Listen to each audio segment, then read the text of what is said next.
Hello दोस्तों, स्वागत है आपका इस महीने के एक और नए पॉडकास्ट में। जैसा कि आपको पता है कि हम हर महीने आपके लिए एक नया पॉडकास्ट लेकर के आते हैं, जिसमें हम साधना, ध्यान और भी बहुत सारे कुछ टॉपिक्स होते हैं इन्हीं से रिलेटेड, जिसके बारे में कुछ भी क्वेश्चंस होते हैं जो आपके कमेंट्स के होते हैं या फिर कुछ पर्सनल क्वेश्चंस होते हैं जिनका आंसर हम सर से प्राप्त करने की कोशिश करते हैं। तो ऐसे ही पिछले कुछ पॉडकास्ट हमने किए हैं और आज फिर एक नए पॉडकास्ट में हम आपको इनवाइट करते हैं और देखते हैं कि आज का ये पॉडकास्ट कैसा रहने वाला है। तो आज के जो पॉडकास्ट के हमने क्वेश्चंस रखे हैं वो हमने कुछ एलिट्स को लेकर के रखे हैं, जिसमें हम आज सर से जानने वाले हैं कुछ ऐसे रहस्य जिनके बारे में हमें किसी को नहीं पता होता और वो पीछे से हमें सभी को कंट्रोल करते रहते हैं। तो सर को इनवाइट करते हैं फिर से इस पॉडकास्ट में और जानते हैं आज कुछ रहस्यमयी जवाब सर के पॉइंट ऑफ व्यू से, और देखते हैं कि ये पॉडकास्ट कैसे जाने वाला है। तो इस पॉडकास्ट को लास्ट तक जरूर देखना और कुछ क्वेश्चंस क्या पता आपके भी उसमें से क्लियर हो जाएं। कोई क्वेश्चन आपके मन में भी रहता हो कि कोई ऐसा व्यक्ति है या फिर कुछ ऐसे व्यक्ति हैं जो हमें कंट्रोल कर रहा है, हमारी पूरी अर्थव्यवस्था को कंट्रोल करता है, या फिर कुछ भी, क्या पता आपके जवाब भी उसमें मिल जाएं। तो करते हैं इस पॉडकास्ट को स्टार्ट और देखते हैं कि क्या क्या जवाब आपको आज मिलने वाले हैं। तो सर थोड़ा सा इंट्रो कर दीजिए, उसके बाद हम स्टार्ट करते हैं। मेरा इंट्रो तो देने की आवश्यकता नहीं है, चलिए फिर भी आप कहते हैं तो मेरा चैनल है सत्य की खोज ईश्वर की ओर, जिस पर आप ये पॉडकास्ट देख रहे हैं। और मैंने लगभग 2021 मई के आसपास ये चैनल शुरू किया था। उससे पहले अक्टूबर 2020 से मैं साधना कर रहा हूँ। तब मुझे अंदर से कुछ ऐसी इच्छा हुई कि ये जो साधना मेरी हो रही है, जो कुछ मुझे मिल रहा है, तो ये लोगों को मिलना चाहिए। तो मैंने वो चैनल शुरू किया। बहुत लो कॉन्शियसनेस में था उस समय में, कॉन्शियसनेस बढ़ रही थी धीरे धीरे साधना के माध्यम से। तो बड़े अटपटे से वीडियो बनाता था शुरू में, धीरे धीरे जैसे जैसे बढ़ता रहा आगे, बहुत सारे रहस्य, इस पूरे संसार को कैसे चलाया जा रहा है, कौन लोग कंट्रोल कर रहे हैं, ये सारे भी पता चले। एलियंस के क्या रोल हैं यहाँ पे, कैसे हमारी मानव सभ्यता बनी, कैसे हम लोग पैदा हुए, ये सारी चीजें, बहुत चीजें स्टडी कराई गई मुझे। करी मैंने ऐसा तो मैं नहीं कह सकता, क्योंकि मेरा कोई इंटरेस्ट ही नहीं था इनमें और ना ही मुझे ये चीजें पता थी।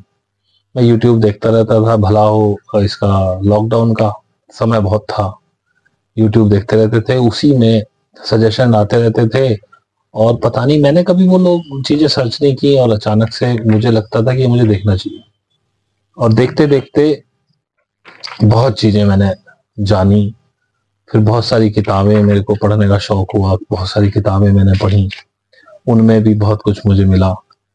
तो आज बताने के लिए बहुत कुछ है, लेकिन मैं स्वयं से नहीं बता पाता हूँ क्योंकि मेरे को याद ही नहीं रहता। तो अंकित भाई आके कुछ पूछ लेते हैं जिस भी विषय पे, कोशिश करता हूँ जितना जाना है उतना आप लोगों को बता सकूं। शायद किसी के अंदर वो फायर, वो चिंगारी पैदा हो जाए कि वो इस ध्यान के, साधना के मार्ग पर आ जाए। क्योंकि इन ऑल सबका लबोलबाब यही है कि आप ध्यान और साधना के माध्यम से ही आगे बढ़ पाएंगे इस जीवन में। अपने जीवन का आनंद, अपनी स्वतंत्रता, अपनी खुशी, वो सब आप प्राप्त केवल इसी से कर सकते हैं। बाकी सब पैसा वैसा, ये मान मर्यादा, ये सब झूठी चीजें हैं, लेकिन इनको सही रूप में जानने के लिए ध्यान और साधना की आवश्यकता है। यही मेरा इंट्रोडक्शन है। मैं कुछ हूं नहीं, इस शरीर का नाम अनुराग शर्मा है, लेकिन अब मैं ये शरीर नहीं हूं ऐसा मैं मानता हूं। चेतना का कोई नाम नहीं हो सकता। पता नहीं मैंने कितने जन्म लिए थे, कितने और लूंगा, कहाँ लूंगा, यहीं लूंगा, कहीं और लूंगा, मुझे नहीं पता। तो बाकी आप जो सवाल पूछना चाहें आप पूछ सकते हैं। तो सबसे पहले कुछ लोग ऐसे भी कहते हैं कि हमारी इस पृथ्वी को या फिर जो हम ये बनाए बैठे हैं इस दुनिया को, कोई लोग हैं जो कंट्रोल करते हैं और कहीं ना कहीं उन्हें एलिट्स का नाम दे दिया जाता है। तो आप उनके बारे में कुछ बताइए कि एक्चुअल में वो लोग कौन हैं और आपके पॉइंट ऑफ व्यू उसके बारे में क्या है, कुछ ऐसा बताइए उसके बारे में। देखिए, बेसिकली ये जो दुनिया जिसे आप देख रहे हैं, ये बहुत बड़ा इल्यूजन है। इसमें जो ये आपकी जिसे कहते हैं लोकतंत्र, जिसमें आप रह रहे हैं, ये बहुत बड़ा मायाजाल है। इसमें आपको ये लगता है कि आपके पास इतनी ताकत है कि आप राजा चुन सकते हैं, और हर 5 साल में आपको उसी इल्यूजन में डाला जाता है कि अब राजा चुनो अपनी मर्जी का। लेकिन ईमानदारी की बात यह है कि आपने कभी राजा चुना ही नहीं है, आपसे राजा चुनवा लिया जाता है। सब चीज मैनिपुलेटेड है। ये लोकतंत्र बनाई इसलिए कि आपको ये आभास रहे कि हम चुन रहे हैं, और आज तक आपका किसी भी पार्टी ने भला नहीं किया है। सरकार किसी भी पार्टी की रही हो, प्रधानमंत्री इस देश का कोई रहा हो, मैं सिर्फ अपने देश का एग्जांपल ले रहा हूं, सभी देशों में जहां लोकतंत्र है वहां यही हो रहा है।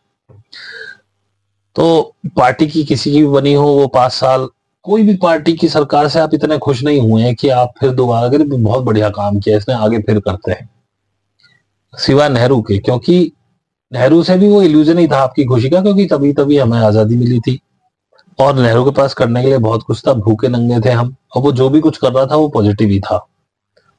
लेकिन वो भी उस समय सारा यूएसएसआर के प्रेशर में था। उस समय यूएसएसआर एक संस्था होती थी, यूनाइटेड रशिया, जिसके अंदर ये बेलारूस वगैरह ये सब अलग अलग नहीं थे, कजाकिस्तान वगैरह ये सब उसी के अंदर पार्ट थे, बेलारूस था, ये यूक्रेन वगैरह ये सारे उसी में थे। तो वो एक बहुत बड़ी शक्ति था इस विश्व की। लेकिन इनको भी चलाने वाली कुछ शक्तियां हैं जिनको आप अभी एलिट्स के नाम से पुकार रहे थे, वो तेहरा फैमिली है, जिसमें मेजर मेजर 2-4 के नाम मुझे भी पता है, जिसमें सबसे पावरफुल है रॉथचाइल्ड, फिर है रॉकफेलर, फिर जेपी मॉर्गन है, हेनरी किसिंजर है, और भी बहुत सारे नाम है इसमें, सारों के तो मुझे नाम भी याद नहीं। तेहरा फैमिलीज है बड़ी। बेसिकली ये जायनिस्ट हैं, मतलब यहूदी, और कुल मिला के तो ये यहूदी भी नहीं है। इनके लिए कोई धर्म कोई मायने रखता नहीं है, लेकिन फिर भी ये यहूदी धर्म मतलब जायनिस्ट है मैक्सिमम लोग। ये सबसे पहले कई सौ साल पहले ये बैंकिंग में उतरे, जब तक बैंकिंग प्रणाली भी नहीं बनी थी। बैंकिंग प्रणाली पूरी इनकी बनाई हुई है, और इस बैंकिंग प्रणाली से ही ये पूरे विश्व को कंट्रोल करते हैं। थोड़ा सा 5-7 मिनट एक्स्ट्रा लूंगा आपके इस बात को समझने में। इन्होंने शुरू में क्या किया कि ये लोग अंदर से कैसे भी हों, ये अपनी डीलिंग्स में बहुत ईमानदार थे। तो पहले जब काफिले चला करते थे, लोग सौदागर जाया करते थे इधर से उधर माल खरीदने के लिए, तो अधिकतर चोरी चकारी की घटनाएं होती थी, बीच में काफिले लुट जाते थे, उनके माल मतलब पैसे, दिनार वगैरह जो भी वो सोने के सिक्के, चांदी के सिक्के जो भी लेके चलते थे करेंसी के रूप में, वो लुट जाया करती थी। और पहले सारा व्यापार जो होता था वो पैदल के रास्ते से होता था, जहाजों से भी होता था, जहाजों में भी बीच में समुद्री लुटेरे होते थे, वो सब लुट जाया करता था। तो जब लोग जाते थे अपना, जैसे मान लीजिए कोई व्यापार करने जा रहा है, मान लीजिए हिंदुस्तान से कोई जा रहा है, अभी पर्शिया जा रहा है, तो वो सारा पैसा तो लेके नहीं जाता था, उसे जितना माल लेना होता था उतना पैसा लेके जाता था। अब मान लीजिए उसके पास 2 करोड़ रुपए, 1 करोड़ का वो सामान लेने जा रहा है, 1 करोड़ उसने अपने एंटी में लगा लिया, 1 करोड़ रुपए वो कहाँ छोड़ के जाए? ना कोई बैंक थे, ना कोई लॉकर्स थे, ना तिजोरियां थी। तो ये इन लोगों के पास जमा कर देते थे, और वो एक हुंडी लिख के दे देते कि आपके इतने रुपए हमारे पास जमा है। और ये इतने ईमानदार थे कि जब आप वापस आते थे तो आप अपनी हुंडी दिखा दीजिए और इनसे वो पैसा ले लीजिए। इन्होंने कभी बेईमानी नहीं करी। तो ऐसा करते करते लोग इन पर विश्वास बहुत करने लगे। तो इन्होंने क्या किया, अपने ही, जैसे इनका परिवार है 4-5 भाई हैं, तो उन भाइयों को कुछ और देशों में भेजते। जैसे उन्होंने लगा कि पर्शिया में ज्यादा ट्रेड हो रहा है, या समझ लीजिए कि यूनान में ज्यादा ट्रेड हो रहा है, तो उन्होंने वहां पे अपने बंदे, या इटली रोम में ज्यादा ट्रेड हो रहा है, एक एक बंदा वहां बिठा दिया। इन्होंने क्या करना शुरू कर दिया, इन्होंने अपनी मोहरें और कुछ सीक्रेट राइटिंग्स जो भी थी, जिसके थ्रू, जो केवल इन भाइयों को पता थी कि हम ऐसे लिख के देंगे, और इन्होंने ये सुविधा देनी शुरू करी। ये फर्स्ट बैंक था पूरे वर्ल्ड का। उन्होंने ये सुविधा देनी शुरू करी, आप हमें यहाँ 1 करोड़ रुपए दो, हम आपको हुंडी लिख के दे देंगे। और ये चेक सिस्टम था एक्चुअली, पहला चेक सिस्टम। और इन भाइयों को आपस में एक दूसरे की राइटिंग से जो भी कोड्स थे इन्होंने सेट कर रखे थे, जैसे भी किया, I am not sure about that. तो अब वो जो 1 करोड़ रुपए वो लेके चलता था रास्ते में, मोहरें, दिनारें, इनकी नोट की वैल्यू इतनी थी कि जब वो दूसरे भाई को जाके दिखाते थे वो 1 करोड़ रुपए का नोट, तो वो 1 करोड़ रुपए उन्हें वहां मिल जाया करते थे। तो उनके आने जाने में जो रिस्क था बीच में लूटने का वो कम होता गया। लेकिन ये अपने ट्रेड में बहुत ईमानदार थे, और होता यही गया कि लोग इनके पास ऐसे ऐसे पैसे जमा कराते रहे, उसका ये थोड़ा सा चार्ज लेते थे उन लोगों से। जैसे आज भी बैंक लेता, आपसे चार्ज लेता, आप जमा करते हैं तो बैंक ब्याज देता है, और आप लेते हैं तो बैंक। तो ऐसे इन्होंने उधारी भी देनी शुरू की। ये ऐसे बैंकिंग सिस्टम आया था। उसके बाद ये इतने पावरफुल हो गए, मतलब इनके पास इतना पैसा हो गया कि बड़े बड़े राजे महाराजे, जब वार हुई, मुझे एग्जैक्ट याद नहीं कहाँ हुई थी वो, जब एक बार वार हुई तो वहां के राजा की वित्तीय स्थिति खराब हो गई।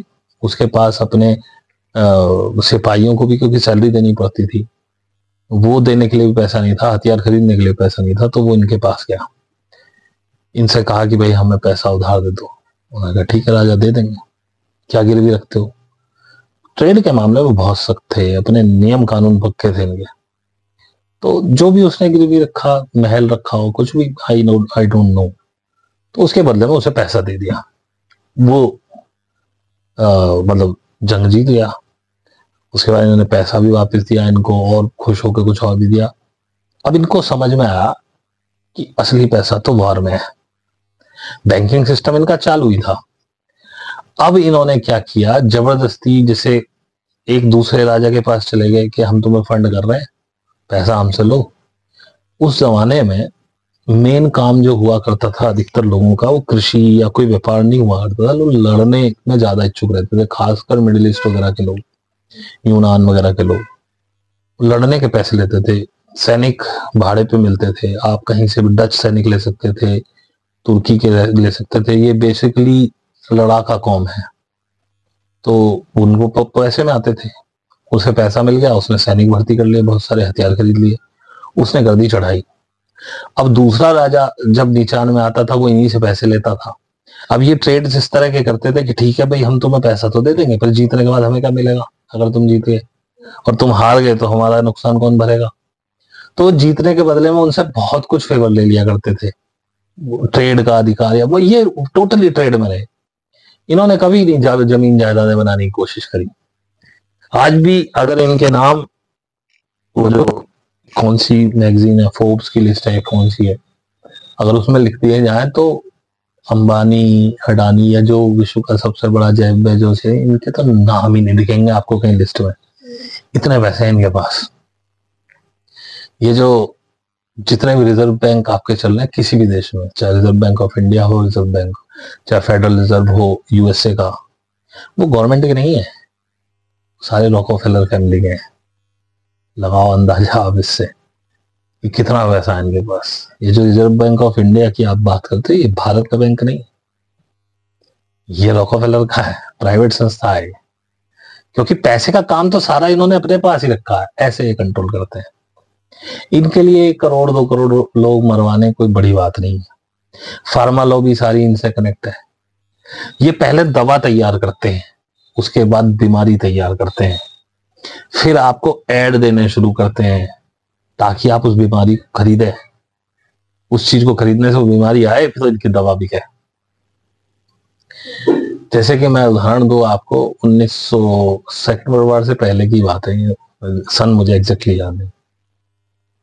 उस समय सिगरेट आनी शुरू हुई थी। सिगरेट पहले हाथ से बनाई जाती थी। पुरानी किसी पिक्चरों में सिगरेट आप देखोगे तो उसके आगे एक मरोड़ी सी लगी हुई होती है, हाथ की बनी हुई सिगरेट होती है। फिर एक मशीन बनी जिसने सिगरेट बनानी शुरू करी, उसका उत्पादन बहुत था, तो सिगरेट बहुत ज्यादा अवेलेबल हो गई और सस्ती हो गई, तो अब सिगरेट को बेचने की वो आई। तो इन्होंने उसकी मार्केटिंग करनी शुरू की। एक कंपनी ने मार्केट शुरू की कि अगर आप सिगरेट पीते तो आप ताकतवर हो जाएंगे, बड़े बड़े बिल्डरों से उसके ऐड कराए। एक सिगरेट ने मार्केटिंग शुरू की कि यदि आप सिगरेट पीते तो आपकी प्रेगनेंसी बिल्कुल नॉर्मल हो जाएगी और आपकी मतलब जो डिलीवरी होगी वो नॉर्मल होगी। ऐसे ऐसे भ्रामक विज्ञापन, और बड़े बड़े देश के, एक डेंटल का भी आया था कि दांत आपके मजबूत रहेंगे। इस तरह के विज्ञापन आज भी आप अगर देखेंगे आर्काइव में, यूट्यूब में कहीं ना कहीं मिल जाएंगे आपको पुराने सिगरेट के।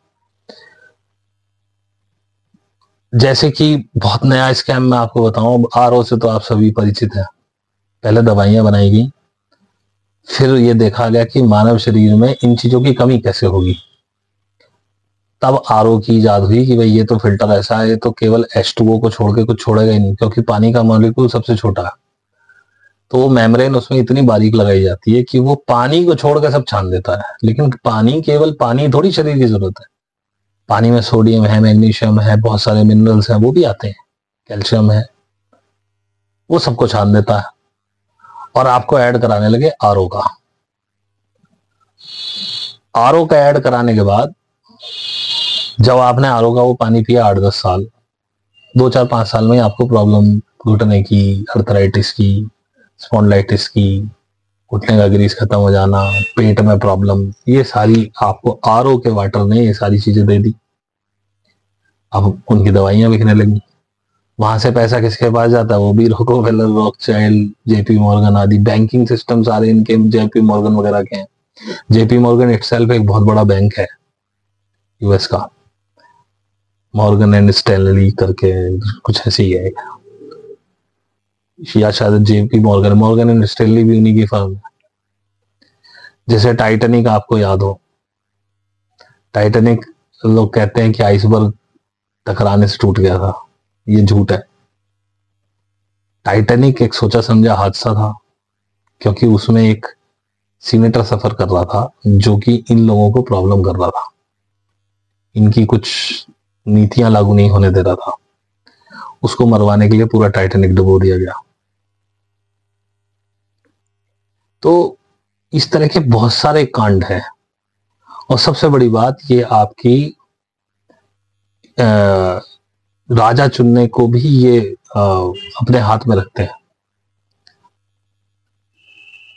अगर आप देखेंगे आर्काइव्स में जाके कुछ गूगल सर्च करेंगे, 1993 में नरेंद्र मोदी यूएस गए थे। वो कहते हैं कि मैं वहां घूमने के लिए गया था, ये उसमें गए थे विजिटर वीजा पे। लेकिन इनफैक्ट वहां की एक फर्म है, अभी कल परसों ही Brijesh Vashishtha knocking news channel पे उन्होंने खुलासा किया था, इसका हमें पता तो था लेकिन ऑफिशियली उन्होंने पूरा डिटेल खोल के बताया। वहां पे वो ट्रेनिंग लेने गए थे, आरएसएस ने बाकायदा भेजा था, और वहां से आते ही उनका राजनीतिक कैरियर शुरू हो गया। वो पहले मुख्यमंत्री बने। जब जब मुख्यमंत्री पद के उनके चुनाव होते थे, टीम आती थी बाकायदा यूएस से, पूरा चुनाव उनका सेट करती थी, क्योंकि वो लोग डाटा से खेलते, सेंटिमेंट से खेलते। उन्होंने पता चला गुजरात के क्या सेंटिमेंट है, एंटी मुस्लिम थे, तो उन्होंने पूरा कैंपेन ही एंटी मुस्लिम डिजाइन कर दिया, और हर बार नरेंद्र मोदी जीते। और 2014 के चुनाव में आने से पहले भी ये तो जग रोशन है कि बाहर की एजेंसियां आई थी। ये लोग वो हैं जो लीबिया जैसे देश में कत्लेआम करा सकते हैं और सरकार गिरवा सकते हैं। गद्दाफी के खिलाफ हो गए लोग, लेकिन आपको पता ही नहीं है कि लीबिया क्या था गद्दाफी के टाइम में। अगर आप देखें कि लीबिया के लोगों को कितनी सुविधा मिली, आज तो मर रहे हैं लीबिया के लोग, लेकिन फिर भी इन्होंने डाटा उठा के उसको ऐसा मैनिपुलेट किया कि उन्हीं लोगों को गद्दाफी के खिलाफ कर दिया। जबकि गद्दाफी जितनी सुविधा दे रहा था लीबिया में, भाई वो लोग स्वर्ग में थे। आप उम्मीद कर सकते हैं कि नया जोड़ा शादी करके गया, उसको घर मिल जाता था, वहां कोई भूखा नहीं सोता था, रात में फ्री राशन भी बंटता था, लाइट बिल्कुल फ्री थी, पेट्रोल बिल्कुल फ्री था, हॉस्पिटल की सुविधाएं सारी फ्री थी, 1 रुपया खर्च नहीं होता था किसी उसका। तो भाई गद्दाफी तुम्हारे को क्या, अब उसको किसी ये तो अपने हरम में 10 लड़कियां रखता है, इसको रोज नहीं अब इन चीजों से आम आदमी नफरत करने लगता है। जबकि तुझे तो भाई पूरी सुविधा दे रहा है, अगर वो कर भी रहा है तुझे क्या प्रॉब्लम है, तेरे घर से छीन कर तुझे तो पूरी सुविधाएं दे रखी है। तो ऐसी 2014 में कैंपेन बना एंटी मुस्लिम का, और उसके बाद वो सेंटिमेंट आज तक ऐसे खेल किए गए हैं, पूरे हिंदुस्तान को एक कट्टरवाद की आग में झोंक दिया गया। और आप तरक्की कहाँ कर रहे हैं? कोई तरक्की है आपके देश ने की है? नहीं। आप उस कट्टरवाद में बस मंदिर बना के खुश हो रहे हो। आज का जीवन मंदिर बनाने से नहीं चलेगा। आप टेक्नोलॉजिकली कहां खड़े हो? आप 4.5 जनरेशन के डब्बे बना के 5th जनरेशन 6th जनरेशन का एम का तेजस MKI और डब्बे बना के रखे हुए हैं, इंजन नहीं है आपके पास। 1984 से आप कावेरी इंजन बना रहे हो, यू वर नॉट सीरियस। आप मंदिर बनाने की जितनी आपको होड़ थी, अगर कावेरी इंजन बनाने पे लगा देते तो आज हमारे तेजस उड़ रहे होते। हमारे पास स्क्वाड्रन नहीं है, हम लैग कर रहे हैं एयर। हम पाकिस्तान हमसे ज्यादा ताकतवर है क्योंकि वो परचेज कर रहा है बराबर। आपने ना परचेज किया ना बनने दिया। यूएस से आपने डील कर ली, डील करनी थी आपको रशिया से, लेकिन क्योंकि नरेंद्र मोदी यूएस का प्लॉट करा हुआ है तो उससे सारी डीलें यूएस को देनी थी। यूएस ने तब भी इंजन नहीं दिए, आपके डब्बे खड़े हुए हैं। आज आपकी एयरफोर्स के पास फाइटर्स नहीं है। अब आप कावेरी पे काम कर रहे हो, अब आप कह रहे हो कावेरी का हमने ये कर लिया। एक ड्रोन है हमारा, उसके लिए कावेरी का इंजन केवल सर्टिफाइड हुआ है। अब डीआरडी वगैरह हमने 2.0 कावेरी बना लिया, तो लाओ ना भाई, लगाओ ना। पर आपको मंदिर बनाना था, इंजन तो आपको बनाना ही नहीं था। हमने जो बड़ी उपलब्धियां हासिल की इस डिफेंस सेक्टर में, एक तो हमने अर्जुन नाम का टैंक बनाया, बहुत ही जबरदस्त टैंक है, लेकिन हमारे पास इंजन नहीं है उसका।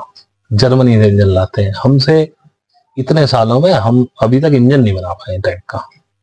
मेरे मामा जी लगते हैं दूर के, वो डीआरडीओ में ही है, वो भी मुझसे यही कह रहे थे, बोले भैया हमसे इंजन न बन रहा, क्योंकि हमारी इच्छा नहीं है। सरकारी नौकरी है, वो भी मजे लेके 8 घंटे की जॉब करके चले जाते हैं। रोज कभी ये वाला नट टाइट करा है, कभी ये ढीला, इसमें ये वाला पाइप बदला, अब भी नहीं चल रहा, अब भी नहीं चल रहा। उसमें घुसने को तो कोई तैयार ही नहीं है। पढ़ाई हमारे यहाँ 50 साल पुरानी चल रही है। अभी स्टडी में आया कि हमारे ग्रेजुएट जो बंदे हैं, 80% से भी ऊपर ग्रेजुएट बंदे नौकरी करने लायक ही नहीं है, क्योंकि हम 50 साल पुरानी पढ़ाई पढ़ा रहे हैं। और हम वो पढ़ा रहे हैं जो 4 साल इंजीनियरिंग में पढ़ के कहीं प्रैक्टिकल काम ही नहीं आता। आज एआई का जमाना, हमारे पास कोई एआई इंजन है? हमारा कोई सर्च इंजन है इंडिया का? हमारा कोई प्लेटफॉर्म है अपना, जो जैसा ये फेसबुक या ये तुम्हारा यूट्यूब जैसा कोई प्लेटफॉर्म है? चाइना में ये कोई भी नहीं चलता, ना फेसबुक चलता ना यूट्यूब, उनके अपने प्लेटफॉर्म है। एआई चैट जीपीटी आया, उन्होंने डीप सीक बना के फेंक दिया, और लगातार 3 बनाया उन्होंने। डीप सीक बनाया, फिर एक अलीबाबा बनाया और एक और बनाया।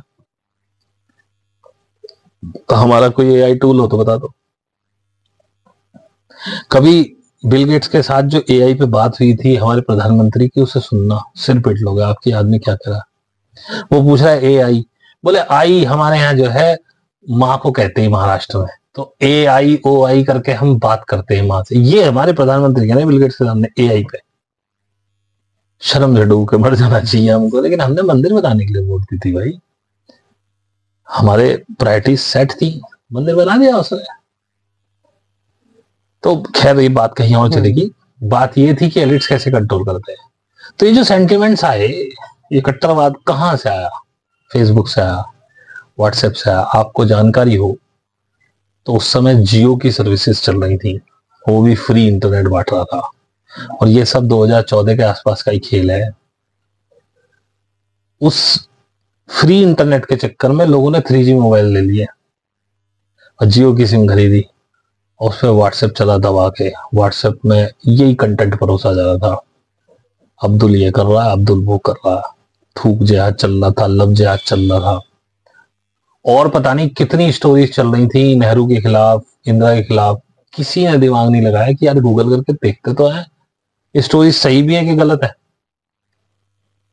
नेहरू की एक लेडी के साथ हंसती हुई फोटो बड़ी वायरल हुई, और उस पर जना क्या क्या लिख दिया, जबकि वो उन्हें बहन मानते थे। क्या अपनी बहन के गले में हाथ डाल कोई हंस नहीं सकता? बाद में क्लियर हुई। लेकिन इस साजिश में कांग्रेस का भी पूरा हाथ है, क्योंकि उन्होंने कभी उसको काउंटर ही नहीं किया। काउंटर नहीं किया तो लोगों ने कहा सच ही होगा, क्योंकि क्या कांग्रेस के लोग उस सिस्टम का पार्ट नहीं है? यूएस एड, अभी आपने देखा ट्रंप ने यूएस एड बंद कर दी, पता चला $21 मिलियन हिंदुस्तान में आए थे यहाँ का चुनाव कराने के लिए। क्यों आए थे यूएस से? क्या हम चुनाव नहीं करा सकते थे अपना? क्या हमारे पास वो सिस्टम नहीं था? वो सब चुनाव को अपने हक में, क्योंकि नरेंद्र मोदी को बनाए रखना था। ये जितना डिजिटल का खेल हुआ, जितना नोटबंदी किसने कराई? यूएस एड ने कराई। क्या जरूरत थी नोट बंद करने की? और नोट बंद करके आपको पकड़ाया गया 2000 का नोट, 1000 का भी तो आ सकता था। क्यों आया 2000 का नोट, क्यों खत्म हो गया? आप 2000 का नोट सिर्फ इसलिए आया था कि क्या आप उसके खुले ना कर पाओ। लोग 2000 का नोट लिए घूमते थे, खुले नहीं होते थे उसके, और आप दोबारा डिजिटल पेमेंट करें। वो कहां तक सोचते हैं आपको समझ में नहीं आता। कोरोना का एक बहुत बड़ा षड्यंत्र वेबसाइट पे था WHO की, आज भी आप जाके देख लो, 31 मार्च 2025 तक कोरोना के सारे प्रोटोकॉल लागू है, क्योंकि वो प्रोग्राम है, कोरोना इज ए प्रोग्राम। आपको जबरदस्ती बूटी लगवा दी गई, आपने हंस हंस के लगवा ली, मरने के डर से, मरने का डर दिखा के। आपने सोचा भी नहीं या इतनी जल्दी कैसे कोई वैक्स तैयार हो सकता है। आप लगवा गए और अब आप देख लो, और अभी ये आगे और बढ़ेगा, क्योंकि मियाद 3 साल की पूरी हो चुकी है। लोग बैठे बैठे नहीं मर रहे क्या? मैंने देखा अभी एक आया था फेसबुक पे, वो घोड़ी से बंदे को उतार रहे थे, घोड़ी पे गिर गया। एक वो इंदौर में लड़की नाच रही थी, वो स्टेज पे गिर गई। अभी 3-4 दिन पहले आया था मेरठ में, कोई डॉक्टर थी, उसकी शादी थी, वो ब्यूटी पार्लर में तैयार हुई थी, वहीं मर गई। हो क्या रहा है ये? और अभी तो शुरू हुआ है भाई साहब, अभी जैसे जैसे समय बढ़ेगा, मियाद पूरी होती जाएगी, गिरेंगे बहुत लोग। तो जहर लिया आपने, आपको पता नहीं था तब, पता सब था, आंखें बंद है। आपको याद है जब आप बूटी नहीं लगवा रहे थे तो हमारे पंथ प्रधान आकर के खुद उन्होंने बूटी लगवाई थी। ध्यान से देखा आपने, किसी ने वो सुई अंदर घुसी ही नहीं थी, सिर्फ वो नल से ऐसे लगा के खड़ी हुई थी। लेकिन आप इतने अंधे हो चुके हैं, इतने पागल हो चुके हैं, आपने देख रहे, उन्होंने लगवा ली, अब तो सेफ है, लगवाओ। यही तो करना चाहते थे वो। और आपको पता है बहुत बड़े बड़े लोगों ने सेक्रेटरीट के नहीं लगवाई। इंडियंस को सबको खेल पता था, पूरा नहीं पता था लेकिन पता था। कोरोना के मरीज निकाले गए, कोरोना में लोग मरे नहीं, मारे गए। हॉस्पिटल में थे, ऑक्सीजन सिलेंडर दिखाने के लिए लगा रखा था, ऑक्सीजन ही नहीं थी उसमें। मैं खुद, मेरे बड़े फूफा जी थे मेरठ में, मैं गया, उस सिलेंडर में कुछ था ही नहीं। मैंने अपने भैया को फोन किया, आप वहां ऑक्सीजन का इंतजाम कर सकते हो? बोले हाँ कर सकता हूँ। मैंने कहा तो मैं गाड़ी लेकर आ रहा हूँ उनको वहीं एम्बुलेंस में, क्योंकि यहाँ तो ऑक्सीजन ही नहीं है। ये 1-2 दिन जो भी जिएंगे, कम से कम तड़प के तो ना मरे, ऑक्सीजन लेते हुए मरे। तो भाई सारा षड्यंत्र है इन्हीं लोगों का। अब अगर इसे बताने बैठो तो भाई 6 पॉडकास्ट भी कम बैठ पड़ जाएंगे, लेकिन ये इस तरह से मैनिपुलेट करते हैं। याद रखना, मैं हर बार कहता हूं, जो भी चीज आपको टीवी पे, मेन स्ट्रीम मीडिया पे दिखाई जाती है, उसका उल्टा ही सोचना। बहुत छोटी सी बात है, बचपन से ऐड हम भी देखते आ रहे हैं, नमक हो टाटा का, टाटा नमक। वो दिखाते हैं सादा नमक एक गिलास में घोल के, वो मटमैला होता है, और टाटा नमक बिल्कुल घुल जाता है, साफ पानी एकदम। ये है नमक, देश का नमक, टाटा नमक, आयोडीन नमक। अरे हमारे देश में कुछ स्पेसिफिक प्रांत हैं जिन पे वो घेंगा रोग होता है, और यदि आप हरी सब्जी खा रहे हैं, साग वगैरह कुछ भी आप खा रहे हैं, एक बार भी आपने साग खा लिया पूरे साल में, आयोडीन की कमी पूरी हो गई। आपके बॉडी को कितनी आयोडीन चाहिए, वो ज्यादा आयोडीन खाने से आप ज्यादा परेशान हो। अभी एक नमक निकाला टाटा ने, लो सोडियम, कहते हैं इससे ब्लड प्रेशर वगैरह नहीं बढ़ता। इसका मतलब आज तक जो खिला रहे थे वो क्या था? जबकि वो जो मटमैला होता है ना पानी, जिस नमक का, समुद्री नमक, वो नमक सबसे बढ़िया नमक है। जब तक वो हमारे घरों में था, हमारे घरों में कैंसर नहीं था। वो अकेला नमक सिर्फ आपको कैंसर से दूर कर सकता है, उसकी इतनी पावर है। वो उसमें इतना एंटीऑक्सीडेंट है कि वो आपको कभी बीमार नहीं पड़ने देता, आपको 100 बीमारियों से अकेला बचाता है वो नमक। वो हटा दिया गया, नमक हो टाटा का, टाटा नमक। तो जो भी चीज एडवर्टाइजमेंट में आ रही है, हमेशा उसका उल्टा सोचना। ये मीडिया पूरा कंट्रोल है, ब्लैक रॉक करके एक कंपनी है, पूरे वर्ल्ड की मीडिया फर्म उसकी गुलाम है, सब में स्टेक है उसका, वो जो चाहेगा वो पब्लिश कराएगा तुमसे। मीडिया से दूर रहो। It is better to be sorry, it is better to be uninformed rather than misinformed. अखबारों से दूर रहो, न्यूज से दूर रहो, ये तुम्हें मिस इन्फॉर्म कर रहे हैं। बेटर है खुद चीजों को ढूंढ लो, जिसकी जिज्ञासा हो, खुद अलग अलग चीजों, एक चीज को एक जगह पढ़ के मत मानो, उसको अगर 3-4 जगह से सेम चीज मिले, अलग अलग राइटर्स, ऐसे लोगों को पकड़ो, ईमानदार पत्रकारों को देखो। अब तो यूट्यूब पे आने लगे हैं ईमानदार लोग, उन्हें देखो, उसकी भी खबर को वेरीफाई करके देखो। नहीं तो देखो ही मत, फिर खबर ही मत देखो यार, टीवी मत देखो। मेरे घर में सादा नमक, मतलब सेंधा नमक और वो समुद्री नमक यूज होता है। समुद्री में पहले मैंने यूज करता था, सेंधा तो मैं कर रहा हूँ 10-12 साल से भी ज्यादा से। मेरे घर में बीमारी नहीं है, शुगर नहीं आती मेरे घर में, मतलब चीनी, रिफाइंड चीनी नहीं आती। मैं खांड का यूज करता हूँ, बूरा का यूज करता हूँ, खांड वाली। मेरे घर में बीमारी नहीं है। सरसों का तेल खाता हूँ, स्पेलर का, जिसमें पाम ऑयल की मिक्सिंग नहीं होती। मस्त हूँ। हालांकि फिर भी थोड़ा बहुत पाम ऑयल चला ही जाता है, कभी नमकीन में, कभी बिस्किट में, लेकिन इनटेक वैसे नहीं है। रिफाइंड ऑयल बिल्कुल नहीं आता है। या देसी घी खाता हूँ। पहले इन्हीं डॉक्टरों ने आपको देसी घी खाने से रोका। अब बहुत से हार्ट के डॉक्टर कहने लगे हैं कि नहीं, देसी घी खाइए, उससे जो बीएलडीएल शायद खराब कोलेस्ट्रॉल होता है वो हट जाता है। उल्टा ये आर्टरीज को साफ करता है देसी घी। और पहले इन्होंने ही आपको रिफाइंड खिलाया कि नहीं, हार्ट के लिए बेकार है, देसी घी मत खाना, सरसों तेल मत खाना, बहुत कोलेस्ट्रॉल है, रिफाइंड खाओ। जितना रिफाइंड खाओगे उतना मरोगे।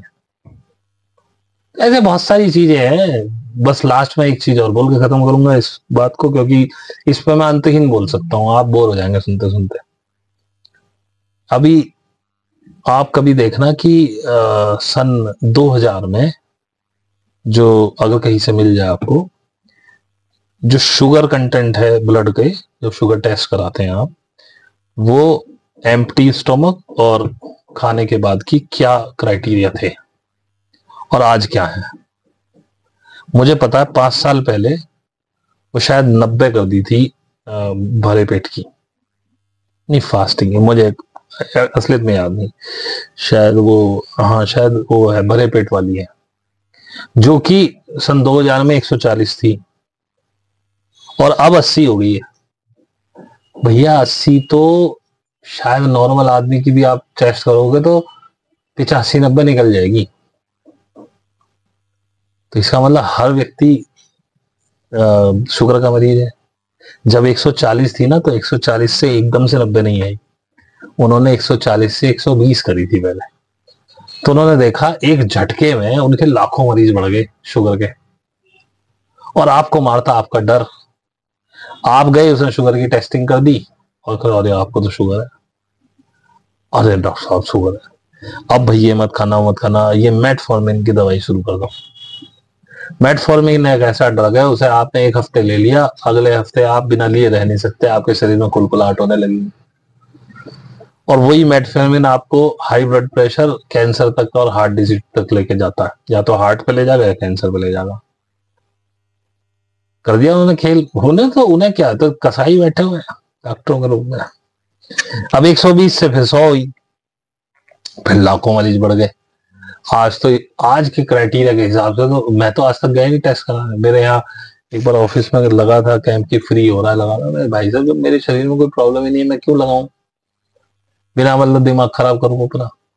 बोले करवाने में क्या जाए, फ्री है। मैंने कहा तू पैसे दे के मुझे उल्टे पैसे दे, 1-2 लाख तो ना कराऊं। क्यों कराऊं मैं, मेरे शरीर में कोई दिक्कत ही नहीं महसूस हो रही मुझे, क्यों आऊं मैं तेरे पास टेस्ट कराने के लिए। और एक और खेल आप देखते ना, फुल बॉडी चेकअप, मात्र 700 रुपए, मात्र 1200 रुपए। हम उसमें आपका VLDL, LDL, kidney liver function test, फलाना ढिंगाना करेंगे। बहुत बड़ा षड्यंत्र है। अबे जब तुम्हें कोई बीमारी है ही नहीं तो तुम क्यों फुल बॉडी चेकअप कराने जा रहे हो। जब बीमारी हो करा लेना, और वही स्पेसिफिक टेस्ट करा लेना जिसमें तुम्हें दिक्कत हो। उसमें वो तुम्हारी कोई ना कोई बीमारी काट देंगे और तुम उनके होंगे मरीज। 100 में से 50 लोग तो वो झटक ही लेंगे। ऐसे होता कंट्रोल, ऐसे होती है खेल, ऐसे करते हैं लाइट्स खेल। तो सर जैसे अभी हमने एक बात आई थी बीच में कि टैक को लेकर के, कि इंडिया में जो टैक का रेशो है डेवलपमेंट का वो बहुत कम है। बट अगर पिछला कोई भी डेटा हम देखते हैं तो वो एक्चुअल में इंडिया में कोई ऐसा ना तो कोई सॉफ्टवेयर कंपनी है, ना फिर कोई भी इंटरनेट की कोई भी ऐसी इनोवेशन है जो इंडिया में हुई है। तो कहीं ना कहीं ये भी उन्हीं एलिट्स का हाथ है कि इंडिया में वो होने ही नहीं दे रहे हैं। नहीं, इसमें ज्यादातर हमारी पॉलिटिकल विल पावर है ना। कैसे? हमारी पॉलिटिकल विल पावर चाहती ही नहीं कि आप पढ़ें। कांग्रेस फिर भी थोड़ा बहुत चाहती थी, उसने IIT IIMs दिए थे हमको, नहीं तो ये भी ना होते हमारे पास। जो हमारे बंदे सीख करके बाहर जा रहे हैं भाई, जो हमारा टैलेंट है वो सारा बाहर ड्रेन हो रहा है ना। तो अच्छा टैलेंट तो US UK छोड़ ही नहीं रहा ना हमारे पास। आज तो चाइना भी कह रहा आ जाओ मेरे पास, रशिया भी कह रहा आ जाओ मेरे पास। हम रोक ही नहीं पा रहे ना अपना टैलेंट, क्योंकि हम उनको पैसे नहीं देते। लेकिन अगर ये IIT IIM ना दिए होते नेहरू ने, अब उसने XYZ किसी भी वजह से दिए, मैं ये नहीं कह रहा हूँ, ना दिए होते तो हमारे पास ये भी टैलेंट नहीं था। अगर उसी समय हमारे पास बीजेपी की सरकार होती तो हम घंटियां ही बजा रहे होते मंदिरों में। आप जो बात मुझसे कह रहे हैं, एक बार दोबारा पूछिए, क्या बोला कि हाँ ये हम इंडिया में क्यों नहीं हो रहा है, अदर कंट्रीज में, US और भाई हम क्योंकि आज हमारी जो पॉलिटिकल विल है वो मंदिर बनाने पे ज्यादा, हिंदू बनाने पे ज्यादा फोकस करी हुई है। और आप हिंदू बन रहे, पूरे दिन आप कोई सी भी न्यूज उठा के देख लीजिए, हिंदू मुस्लिम के अलावा कुछ मिल रहा हो तो मुझे बताओ। कहीं कोई न्यूज आपने सुनी है कि जो है जी फला आदमी ने ये वाला इंजन बना लिया, या फला उसने ईरान ने ये वाला ड्रोन बना लिया? आपको पता, ईरान को आप कहेंगे मुस्लिम कंट्री, आपको लगेगा वाले बेकार है, बहुत हाई फाई कंट्री है भाई साहब। उसके पास सबसे लेटेस्ट मिसाइल है और सबसे लेटेस्ट ड्रोन हैं आज की डेट में, आपके पास नहीं है। वैसे मुस्लिम पागल नहीं है, वो बहुत प्रिसाइज है। मैंने एक पाकिस्तान में एक शहर है, नाम तो मैं भूल गया, फेमस है, वहां सारे अवैध हथियार बनते हैं। वो हर चीज की नकल कर सकते हैं। क्लाशनिकोव जो है AK-47, उसकी भी नकल करते हैं वो, और पूरे वर्ल्ड में बेचते हैं अपना हथियार और डंके की चोट पे। एक बंदे का इंटरव्यू आ रहा था वहां से, उसने कहा मैंने पाकिस्तान यूनिवर्सिटी से B.Tech की डिग्री ली हुई है। और बोले तो ये क्यों कर रहे हो? बोले मैं इसमें इनोवेशन कर रहा हूँ, मेरा तो पुश्तों का काम है ये। और उसने क्या बनाया था, डबल बैरल की पिस्टल बना रखी है उसने। पिस्टल आपने एक बैरल की देखी होगी जिसमें एक गोली फायर होती है, चाहे मैगजीन में आपकी 25 गोली हो। डबल बैरल पिस्टल है, 2 फायर करती है एक साथ, और अटकती नहीं कहीं होगा। मेरी गारंटी, मेरी इरादा है, आप जहां, वो कह रहा है मेरे को बाहर के देशों से भी उनकी आर्मी से ऑफर आया कि आप हमारे साथ काम करो, हमारे साथ हथियार बनाओ। बोले लेकिन मुझे पाकिस्तान से प्यार है, इसलिए मैं पाकिस्तान से दूर। कहा अभी पाकिस्तान की आर्मी ने कभी मुझे ऑफर नहीं किया, करे तो मैं कर लूंगा। वो ऐसे ऐसे हथियार बनाते हैं भाई साहब कि भेजा घूम जाए। लेकिन उनका अपना ही देश, क्योंकि पॉलिटिकल विल पावर नहीं है ना वहां भी। वो तो हमेशा, पाकिस्तान की आर्मी से करप्ट कोई आर्मी नहीं है इस पूरे विश्व में, और उनसे अमीर कोई आर्मी नहीं है। उनके जनरल्स के पास जितने पैसे, जितनी बड़ी बड़ी कोठी, हजारों करोड़ों रुपए, 10-10 हजार करोड़ की, हजारों करोड़ों कुछ नहीं है उनके आगे पाकिस्तान आर्मी से। क्योंकि वो तो सब चीज तो वही बेचते ना पाकिस्तान में। आटा भी वही बेचेंगे, टमाटर भी वही बेचेंगे, प्याज भी वही बेचेंगे, हथियार भी वही बेचेंगे, सब वही बेचे। पूरा कंट्रोल आर्मी का। विल पावर नहीं है, नहीं तो इतना टैलेंट तुम्हारे उसमें हो, तुम तो जाके आजा भाई हमारे साथ, अब नया हथियार बनाते हैं अपना, हम साला बना के दूसरों को सप्लाई करेंगे। क्लाशनिकोव क्यों खरीदते हो तुम रशिया से सारी? क्योंकि उस जैसी मशीन ही नहीं बनी, जबरदस्त मशीन। कितनी हथियार तुमने बनाए हिंदुस्तान में, कितनी पिस्टल्स और कितने वो बनाई है तुमने राइफल्स, मुझे बता दो। नहीं बनाई ना। तुम्हारे पास टैलेंट नहीं है लेकिन पॉलिटिकल विल पावर नहीं है। पॉलिटिकल विल पावर सिर्फ इस बात में लोगों को बेवकूफ बनाए रखो, सवाल ना पूछे, और इनको सिर्फ इतना मजबूर कर दो, इनका केवल अपने खाने पे ध्यान हो, पेट पे ध्यान हो, कुछ सोचे ही ना, और रही से ही राम की भक्ति में लगा दो। अब तुम वही कर रहे हो। वो अपने काम, जो भी पॉलिटिकल पार्टी आती है वो अपना एजेंडा लागू कर ही लेती। क्यों लागू कर लेती? क्योंकि तुम सोए हुए हो, तुम जागे ही नहीं। और ये सब पीछे से इनकी फंडिंग कहां से होती है? यही तेरा फैमिली करती है, जो चाहते हैं वो करा देते हैं। तो कहीं ना कहीं उनका ही हाथ है कि इंडिया में कुछ भी सब जगह, सब जगह, सब जगह गए। और उनका खेल था कि वो यूएस से ज्यादा संबंधित थे, तो यूएस लीड कर रहा था। लेकिन अभी वर्ल्ड ऑर्डर उन्होंने प्लान किया था न्यू वर्ल्ड ऑर्डर का, जो कि पूरा डिजिटलाइज था। इसी चक्कर में आपकी आधार आईडी बनी, इसी चक्कर में आपके जो जब टीके लगे थे तो उसमें एक और आईडी बनी आपकी, जो आपकी हेल्थ आईडी थी। उसी चक्कर में अभी बच्चों की अपार आईडी बन रही है, जिसमें ये बच्चे कहाँ कहाँ क्या क्या पढ़ रहे हैं सब पता होगा, क्योंकि वो डेटा हर चीज कंट्रोल करना चाहते हैं आपकी। डिजिटल करेंसी आने वाली थी, ये हार्ड मनी बंद होने वाला था, लेकिन एक काम गलत हो गया, ट्रंप आ गया दोबारा। ट्रंप के पीछे जो व्यक्ति है वो उनके खिलाफ है, जो 13 फैमिलीज है, लेकिन वो भी बहुत पावरफुल व्यक्ति है। लेकिन इन 13 फैमिली का खिलाफत आज तक कोई कर नहीं पाया, सबको मरवा देते हैं ये। अच्छा, लेकिन उसे क्यों नहीं मरवा पा रहे? तो कहीं ना कहीं वो भी इतना पावरफुल है। ना ना ना, अब यहाँ पे खेल आता है कस्टोडियंस का। कस्टोडियंस, हमारे अर्थ के कस्टोडियंस, जिन्होंने ये अर्थ बनाई थी, जिन्होंने अर्थ बनाई नहीं कह सकते, बनना तो एक वैसी प्रक्रिया थी, नेचुरल प्रक्रिया थी, बसाई थी कहना चाहिए। जो यहाँ तुम पेड़ पौधे जीव जंतु छोटे छोटे बड़े से बड़े जो भी देखते हो, कुछ तो जेनेटिकली मूव हुए बने अपने आप, लेकिन काफी चीजें बहुत बड़ी मात्रा में उन्होंने बसाई है यहाँ। मुझे बताओ अमेज़न के जंगल में इतना जंगल कैसे बढ़ गया? कहीं ना कहीं शुरुआत तो एक बीज से ही होती है ना, एक पेड़ की। किसने डाले वो बीज? कहाँ से आया वो बीज? सब कहीं ना कहीं किसी ने तो। तुम मनुष्य कैसे आ गए एकदम से, कहाँ से बने तुम? क्योंकि अब डार्विन थ्योरी तो खत्म हो चुकी है कि आप बंदर से आदमी बने हो। क्योंकि यदि बंदर से आप इवॉल्व हो के आदमी बनते तो बंदर नहीं रहता। अगर बंदर स्थित है अभी, इसका मतलब तुम इवॉल्व नहीं हुए हो। जैसे चिंपैंजी, लंगूर, बंदर की बहुत सारी प्रजातियां हैं।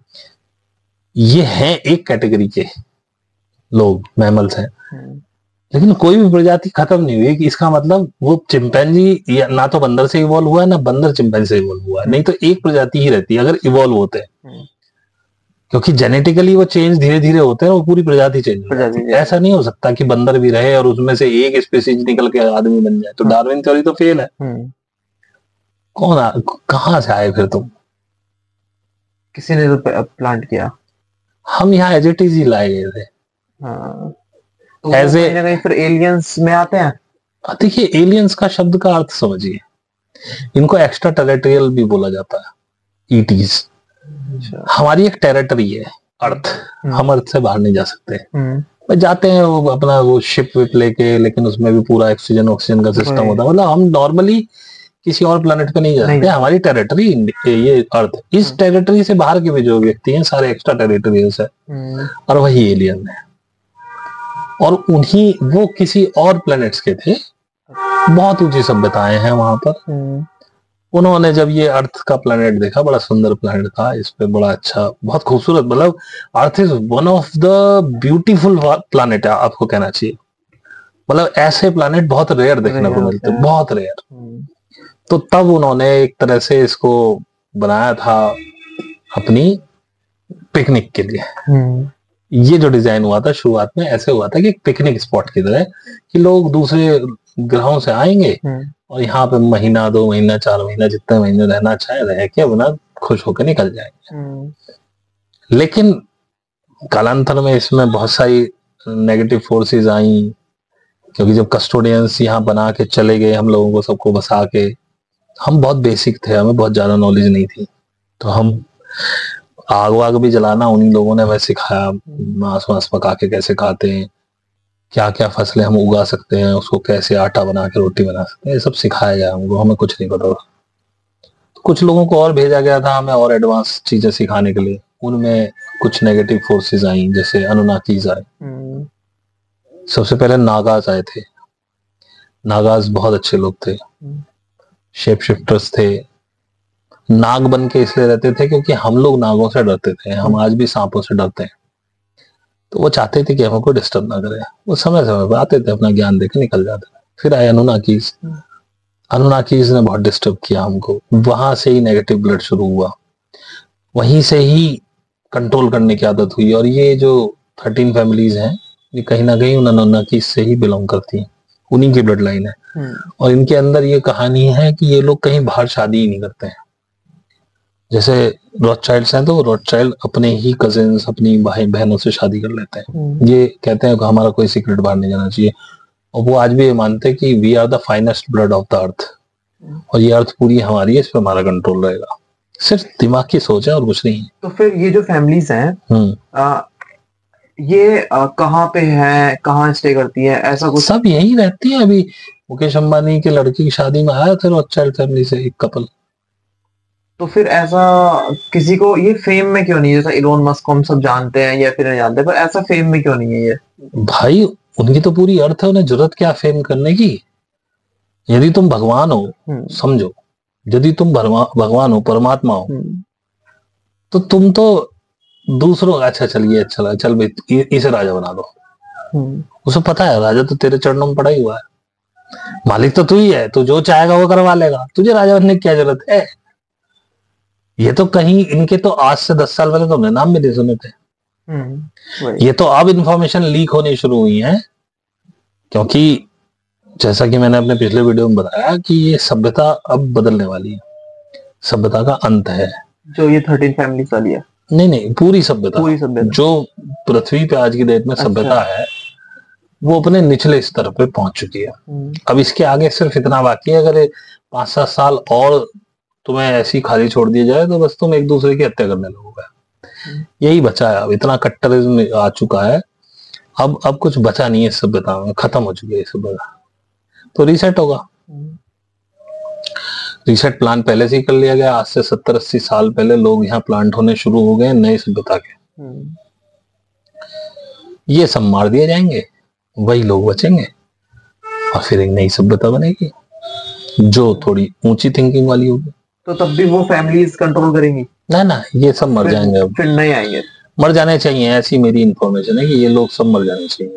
अच्छा, इनके पास कुछ नहीं बचेगा, क्योंकि हजारों साल हो गए यार तो राज करते करते, कब तक करेंगे। अच्छा, बट जैसे अगर देखा जाता है कि कहीं ना कहीं एक ऐसा एक प्लानिंग या फिर कुछ भी लीक्स हैं कि कहते हैं कि अगर इन केस इस पृथ्वी पर वर्ल्ड वॉर भी हुआ या कोई भी ऐसी आपदा आती है, तो कुछ फैमिलीज ऐसी हैं जो यहाँ से निकल के अदर प्लैनेट पे जाके रह सकती हैं।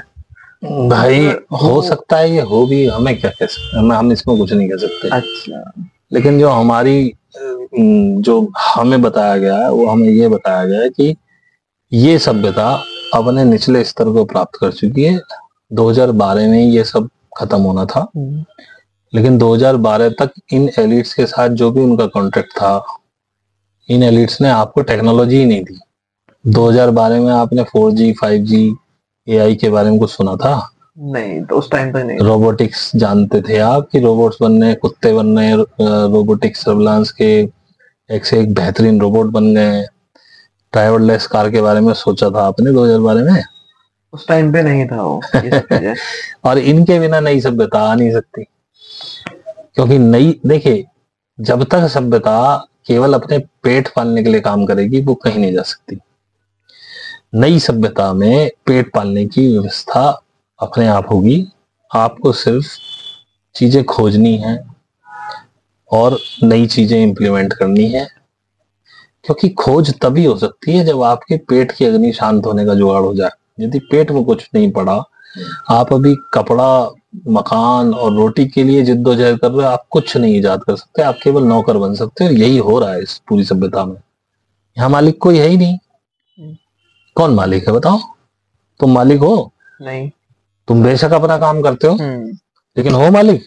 नहीं। अगर मैं एक जरा तकड़ा सा फोन कर दूं, अंकित ये मुझे चाहिए अभी 1 घंटे में चाहिए, कैसे भी करके दे, तो करके दे, तुझे करके देना पड़ेगा, क्योंकि तुझे लगेगा मेरा क्लाइंट चला जाएगा, इतने दिनों से मेरे साथ काम कर रहा है, और आज इसने बोला था यार तू कितने भी जरूरी काम में जा रहा हो तो वहां बोलेगा यार मुझे 1 घंटे का एक्सक्यूज दे दो, बहुत जरूरी काम आ जाए, तो तू मालिक है?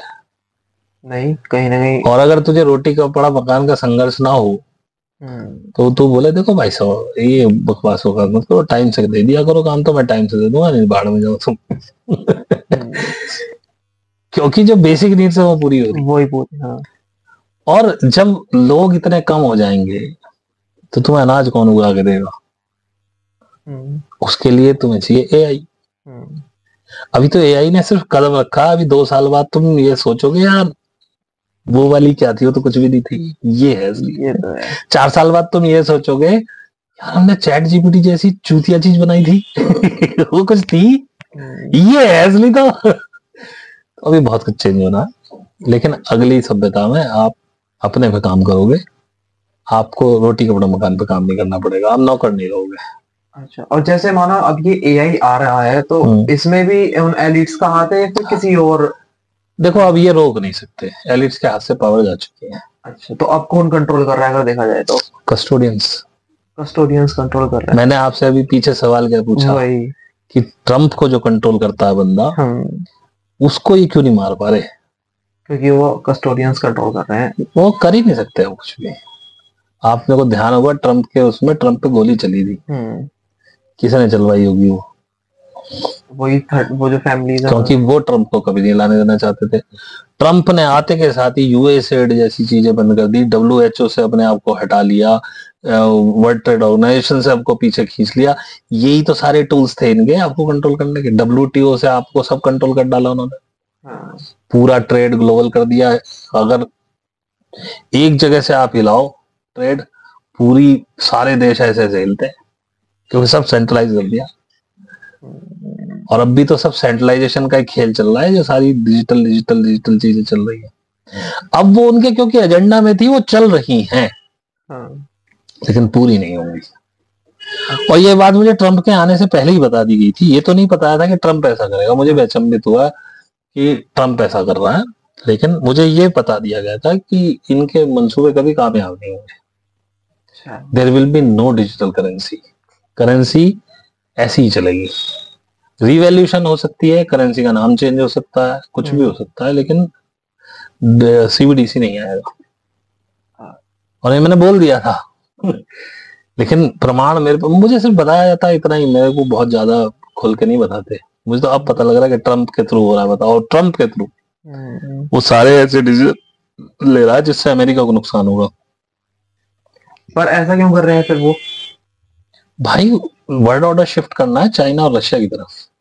अच्छा, वो लोग चाहते थे कि यूएस पे वर्ल्ड ऑर्डर, उनको ये तो पता था कि हम 2030 तक यूएस खत्म हो जाएगा, डॉलर सिस्टम खत्म हो जाएगा, उनको ये पहले ही पता चल चुका था। आज से 10 साल पहले उनको पता था, 20 साल पहले पता था। उनके पास क्वांटम कंप्यूटर्स हैं जो कैलकुलेशन करते हैं बहुत तेज। और अब एक क्वांटम कंप्यूटर की अभी रिसेंटली माइक्रोसॉफ्ट ने एक चिप बनाई है। तो ये तो अभी शुरुआत है, मैंने क्या कहा, क्वांटम के बिना एआई कैसे काम करेगा बढ़िया? अभी तो ये शुरुआत है भाई साहब। तो इस चिप को तो बच्चा बताओगे आप। अच्छा, ये तो बच्चा था यार, बिल्कुल स्टार्टिंग पॉइंट में। जैसे आपने कंप्यूटर का इतिहास सुना हो तो 186 286 का नाम सुना है? सबसे पहले कंप्यूटर थे 186 286 386 486। अच्छा, वो बस वैसे ही देखे उनके। आज आपने सुना होगा जब हम पेंटियम 3 पे आए थे तो 1000 मेगाहर्ट्ज 2000 मेगाहर्ट्ज ये फ्रीक्वेंसीज थी। 186 बस केवल 186 मेगाहर्ट्ज था, वो पहला कंप्यूटर। उससे पहले भी और कंप्यूटर था, मतलब ये कमर्शियल कंप्यूटर आया था जो लोगों के घरों में पहुंचा था। अच्छा। जिसपे पैकमैन का गेम खेलते थे, पाँव पाँव पाँव करते हुए वो ऐसे ऐसे खाता हुआ जाता था। फिर 186 आया, फिर 286 आया, फिर 386 आया, फिर 486 आया। 486 में पहली बार, शायद 286 या 386 में पहली बार विंडोज 3.1x चली थी। तुमने देखी भी नहीं होगी विंडोज 3.1। हमने देखी थी। विंडोज 95 पेंटियम पे चलती थी। 486 के बाद पहला प्रोसेसर आया था पेंटियम। अच्छा, उस पे विंडोज 95 चली, फिर 98 आई, 95 98 बहुत लंबे समय तक चली। फिर तो अब हर 2 साल में एक विंडोज आ रही है। तो ये जो तुम्हारा माइक्रोसॉफ्ट ने जो क्वांटम कंप्यूटर का चिप निकाला है, इसे तुम ऐसे ही म्यूजियम में रखोगे आज से 4-5 साल बाद कि देखो ये हमने बच्चा बनाया था। तो तो उस टाइम पे फिर तो एक तरीके से डेटा को प्रोसेस करना कितना ज्यादा भाई speed हो जाएगा। बहुत कुछ इतना बदलेगा अगले 4-5 साल 7 साल के अंदर, तुम दांतों तले उंगली दबा दो। तुम खुद 12 के बाद से देखो ना कितनी तेजी से टेक्नोलॉजी बदल रही है। फिर उस टाइम पे अगर देखा जाए तो एक पॉइंट ऑफ व्यू से कि इंडिया में क्या हाल होगा, तो इंडिया किस टाइप पे रहेगा, ये भाई उसमें रहेगा देखो, अगर देखा जाए मैक्सिमम पॉपुलेशन वाइप आउट हो जाएगी तब तक। अगले 4 साल 5 साल में। देख लेना, ज्यादा दिन नहीं है, अगले 4 साल में मैक्सिमम पॉपुलेशन वाइप आउट है। सभी पूरी मुश्किल से 25% पॉपुलेशन 2030 तक बचेगी। अच्छा। हाँ, और उसमें भी कम होगी अगले 2-3 साल के अंदर। 32-33 तक ये गेम पूरा खत्म हो जाएगा। और तब तक ये एआई पीक पे होगा। एआई पीक पे होगा, सारी चीजें तुम देखना एआई चलेगा। गाड़ी अपने आप चल रही होगी, ट्रेन अपने आप चल रही होंगी, बसेस ट्रक्स चल रहे होंगे, तुम्हारी खेती टोटल एआई के कंट्रोल में चली जाएगी। तुम कुछ मत करो, वो तो कहेंगे तुम अपना काम हो यार, खाना पीना हम देंगे, टेंशन काहे ले रहे हो। और जब इतने कम लोग बचेंगे तो कितना माल होगा तुम पे खाने के लिए। तुम्हें क्यों जबरदस्ती उसमें डाई यूरिया ये डालने की जरूरत है? जितना धरती उगा देगी वो भी तुमसे खाया नहीं जाएगा। शुद्ध खाने को मिलेगा, शुद्ध पीने को मिलेगा। और जब तुम इतने कम लोग होगे, कितना हवोगे साले, तुम कितना गंदा करोगे गंगा को। ये सब शुद्ध हो जाएंगे। मैंने कहा था कि प्रकृति खुद को स्वयं साफ कर लेते, बस तुम इसे गंदा करना छोड़ दो। जो आज की टेक्नोलॉजी है, कारखानों में जो चीजें बन रही है, तब की टेक्नोलॉजी में कुछ और चीजें बनेंगी, लेस प्रदूषण के, शायद प्रदूषण बहुत मिनिमम हो या हो ही ना। होना ऐसा तो मुश्किल है, लेकिन बहुत मिनिमम हो, जितना अर्थ खुद कंट्रोल कर सकती है। आज भी कंट्रोल कर रही है यार, इतने बड़े प्रदूषण को आज भी कंट्रोल कर रही है। देखो तो सही अर्थ की पावर। तो तुम्हें चूतिया बनाया जा रहा है कि ग्लोबल वार्मिंग फलाना ढिमका, कुछ नहीं है ऐसा, ये सब बकवास है।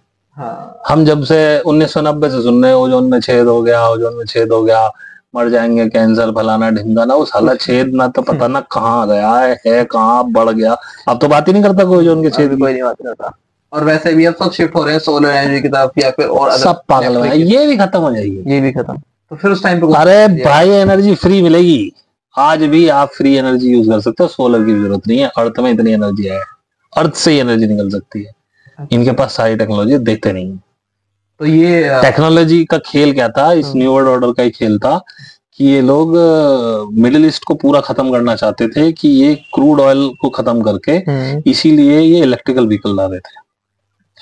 ये जो ईवीज का खेल चला है, ये इसलिए चला है कि ये मिडिल ईस्ट को तोड़ना चाहते थे पूरी तरह से, कि हम ऑयल का प्रोडक्शन ही बंद करा देंगे। और ट्रम्प ने सबसे पहले आके यूएस में ऑयल का प्रोडक्शन बंद था, शेल बंद कर रखी थी कि आप प्रोड्यूस नहीं करोगे एक बूंद भी, पूरा यूएस बाहर से खरीद रहा था तेल। इसने सबसे पहले आते ही कहा कि भाई ये चालू करो दोबारा, हम निकालेंगे तेल, अब हम साले बेचेंगे भी। हम गैस भी निकालेंगे, हम तेल भी निकालेंगे। ये सारा न्यू वर्ल्ड ऑर्डर के खिलाफ, जो न्यू वर्ल्ड ऑर्डर प्लान था उसके सारा बिल्कुल उल्टा कर रहा हो। जैसे ही उसने वो लिया, मैं तब भी चौंका था यार, ये डिसीजन कैसे ले लिया इसने। और अब मैंने जब फिर ग्रिजेश वजिष्ठ ने एक बड़ा शो किया था मेगा, अभी कल परसों की बात है, भैया उसने तो पूरी आंखें खोल दी। ये नहीं कहा वो बेटे काम, मतलब जो मुझे बताया गया था ये हो गया, मुझे ये नहीं बताया गया था किसके थ्रू होगा या कैसे होगा कब होगा, लेकिन उन्होंने बोला टेंशन मत लो, कुछ नहीं होगा। और आप देखेंगे न्यू वर्ल्ड ऑर्डर रशिया और चाइना की तरफ शिफ्ट होगा, होगा ही, होना ही है। क्योंकि जब रशिया और अमेरिका ने और यूके ने डिसाइड किया, रशिया भी पूरा भागे इस मामले में, क्योंकि रशिया को भी टेक्नोलॉजी मिली थी वो सारी। इन लोगों ने टेक्नोलॉजी ही नहीं आने दी मार्केट में, तब ये लोग पहुंचे चाइना के पास। चाइना को भूख थी काम की, आगे बढ़ने की, आगे रहता है, आगे बढ़ने की। हम क्यों फेल हुए? ये लोग हमारे पास भी आ सकते थे। हमारी पॉलिटिकल विल पावर में कभी ये था ही नहीं कि हम आगे बढ़े, हम देश का कुछ नाम रोशन करें। हम जब सोने की चिड़िया थे तो हम मैन्युफैक्चरिंग हब थे। हम दुनिया में हर चीज बना रहे थे उस समय की, जो उस समय चलती थी। कपड़ा बढ़िया से बढ़िया हमारे यहाँ बन रहा था, जूट बढ़िया से बढ़िया हमारे यहाँ बन रही थी। व्यापारी लोग यहाँ से मसाले हम सप्लाई कर रहे थे बढ़िया से बढ़िया, मुंह मांगे रेट पर सप्लाई कर रहे थे। मसालों को बदलते तो सोना तोलते थे हम मसालों से। उनके पास सोना था, हमारे पास मसाले थे। और हम सोना वापस नहीं करते थे कभी भी, सोना हम खा जाते थे, हम फिर मसाले उगा लेते थे पेड़ों से, और फिर बेच दो।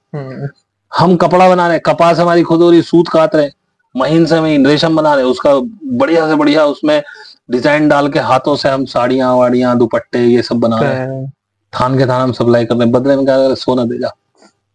इसलिए हम सोने की चिड़िया थी, क्योंकि हम मैन्युफैक्चरिंग। अब तो ये चाइना को समझ में आ गई थी, बेटा काम करना तो सप्लाई करो, जितना माल तुम सप्लाई कर सकते हो तुम पैसे वाले हो जाओगे। सेकंड लार्जेस्ट इकोनॉमी है भाई साहब वर्ल्ड की आज, ऐसी थोड़ी है। इसलिए है क्योंकि उसने काम किया, और उसकी इतनी महत्वाकांक्षा देख के ये कस्टोडियंस वहां चले गए। इनको फिजिकली प्रेजेंट होने की जरूरत नहीं है, they are very high capable souls. वो सिर्फ आपके दिमाग में थ्रू टेलीपैथी डाल देंगे किसी फार्मूले को, किसी डिजाइन को, आप कर दोगे। अच्छा, ये कोई फिजिकली जाके नहीं बताते? ना कुछ नहीं। मेरे से मैं इतनी बातें कर रहा हूँ, मेरे से क्या फिजिकल आकर मिलता है? वही वो तो टेलीपैथी से आपके दिमाग में खोपड़ी में डाल देंगे। ये कहानी है।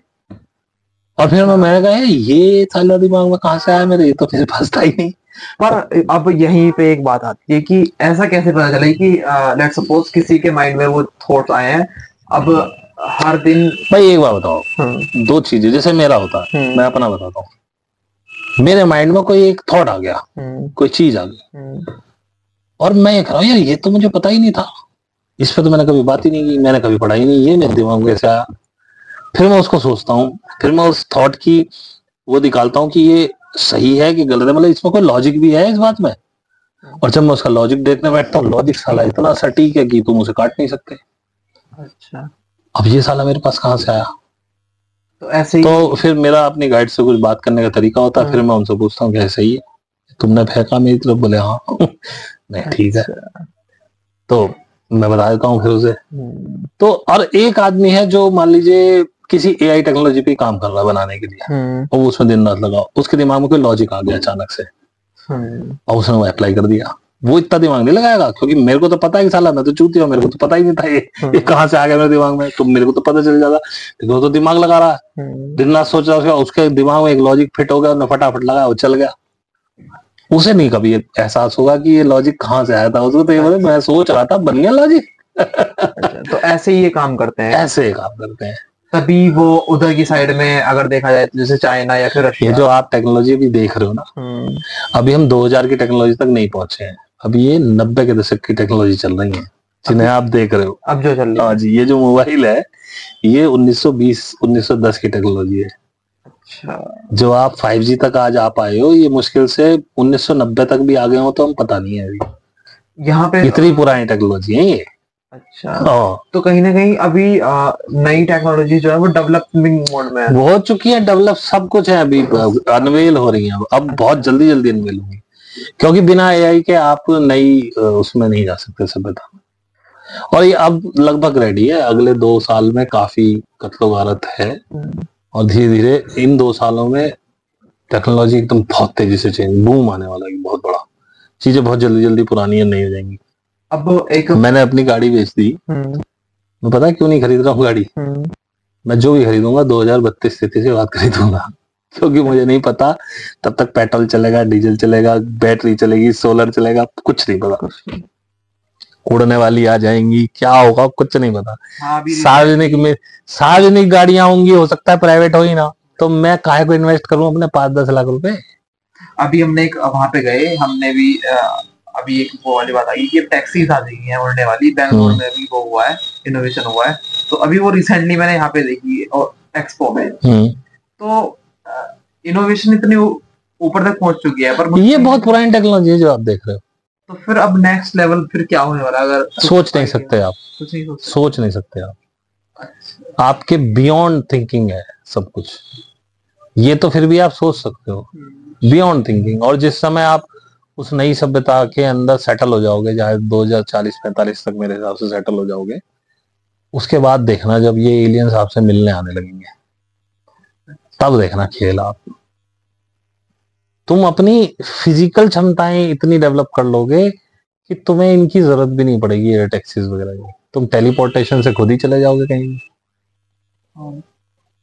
ये तुम्हारे शरीर की क्षमताएं हैं। तो फिर ये बॉडी में वो डेवलप करेंगे? नहीं, आप ही डेवलप करोगे ना, ध्यान और साधना के बल से।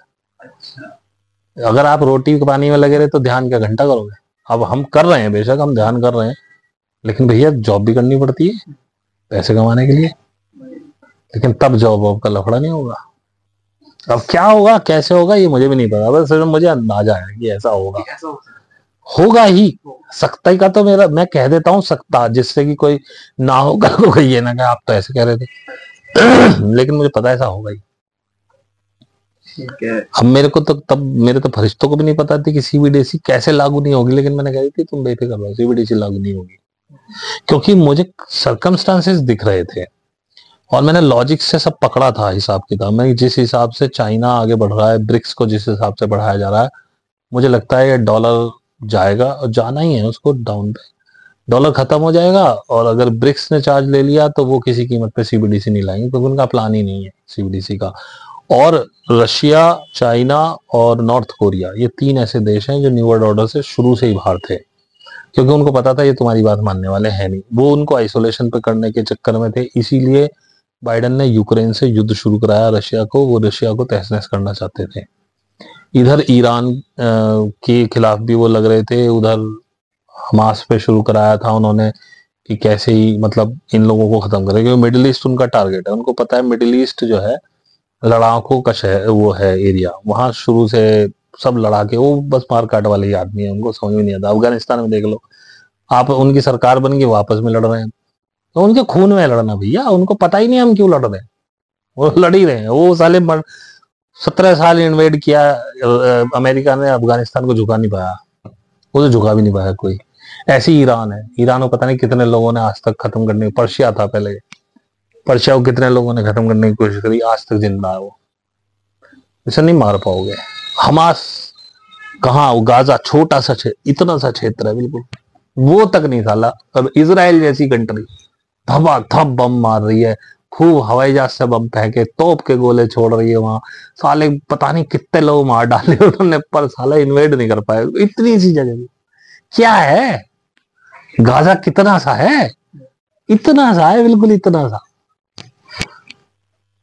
इजराइल तो बहुत बड़ा है उसके सामने, उसकी शक्ति बहुत है, लेकिन यार जिसके जहन में जंग हो उसे कैसे नहीं हो। वहां तो वो कह रहा हम सबको मार डालेंगे, तुम्हारी जिंदगी जहन्नुम बना देंगे, नहीं तो छोड़ चले जाओ गाजा। बोले अभी कौन सा हम मजे में है, तू कर ले जो तुझे करना, हम तो ना जा रहे ऐसे आदमियों को कहां से निकालोगे, डर है ही नहीं उनके अंदर, क्योंकि बोले तब तो तुम फोड़ ही चुके हो, हम तो तब भी टेंटों में रह रहे, हम तो ऐसे रह लेंगे, कोई मर जाएगा पर हम जाएंगे ना तो ये है, आगे का फ्यूचर बहुत अच्छा है, लेकिन अभी उसमें बहुत बड़ी जनसंख्या वाइप आउट होगी, लोग ऐसे मरेंगे।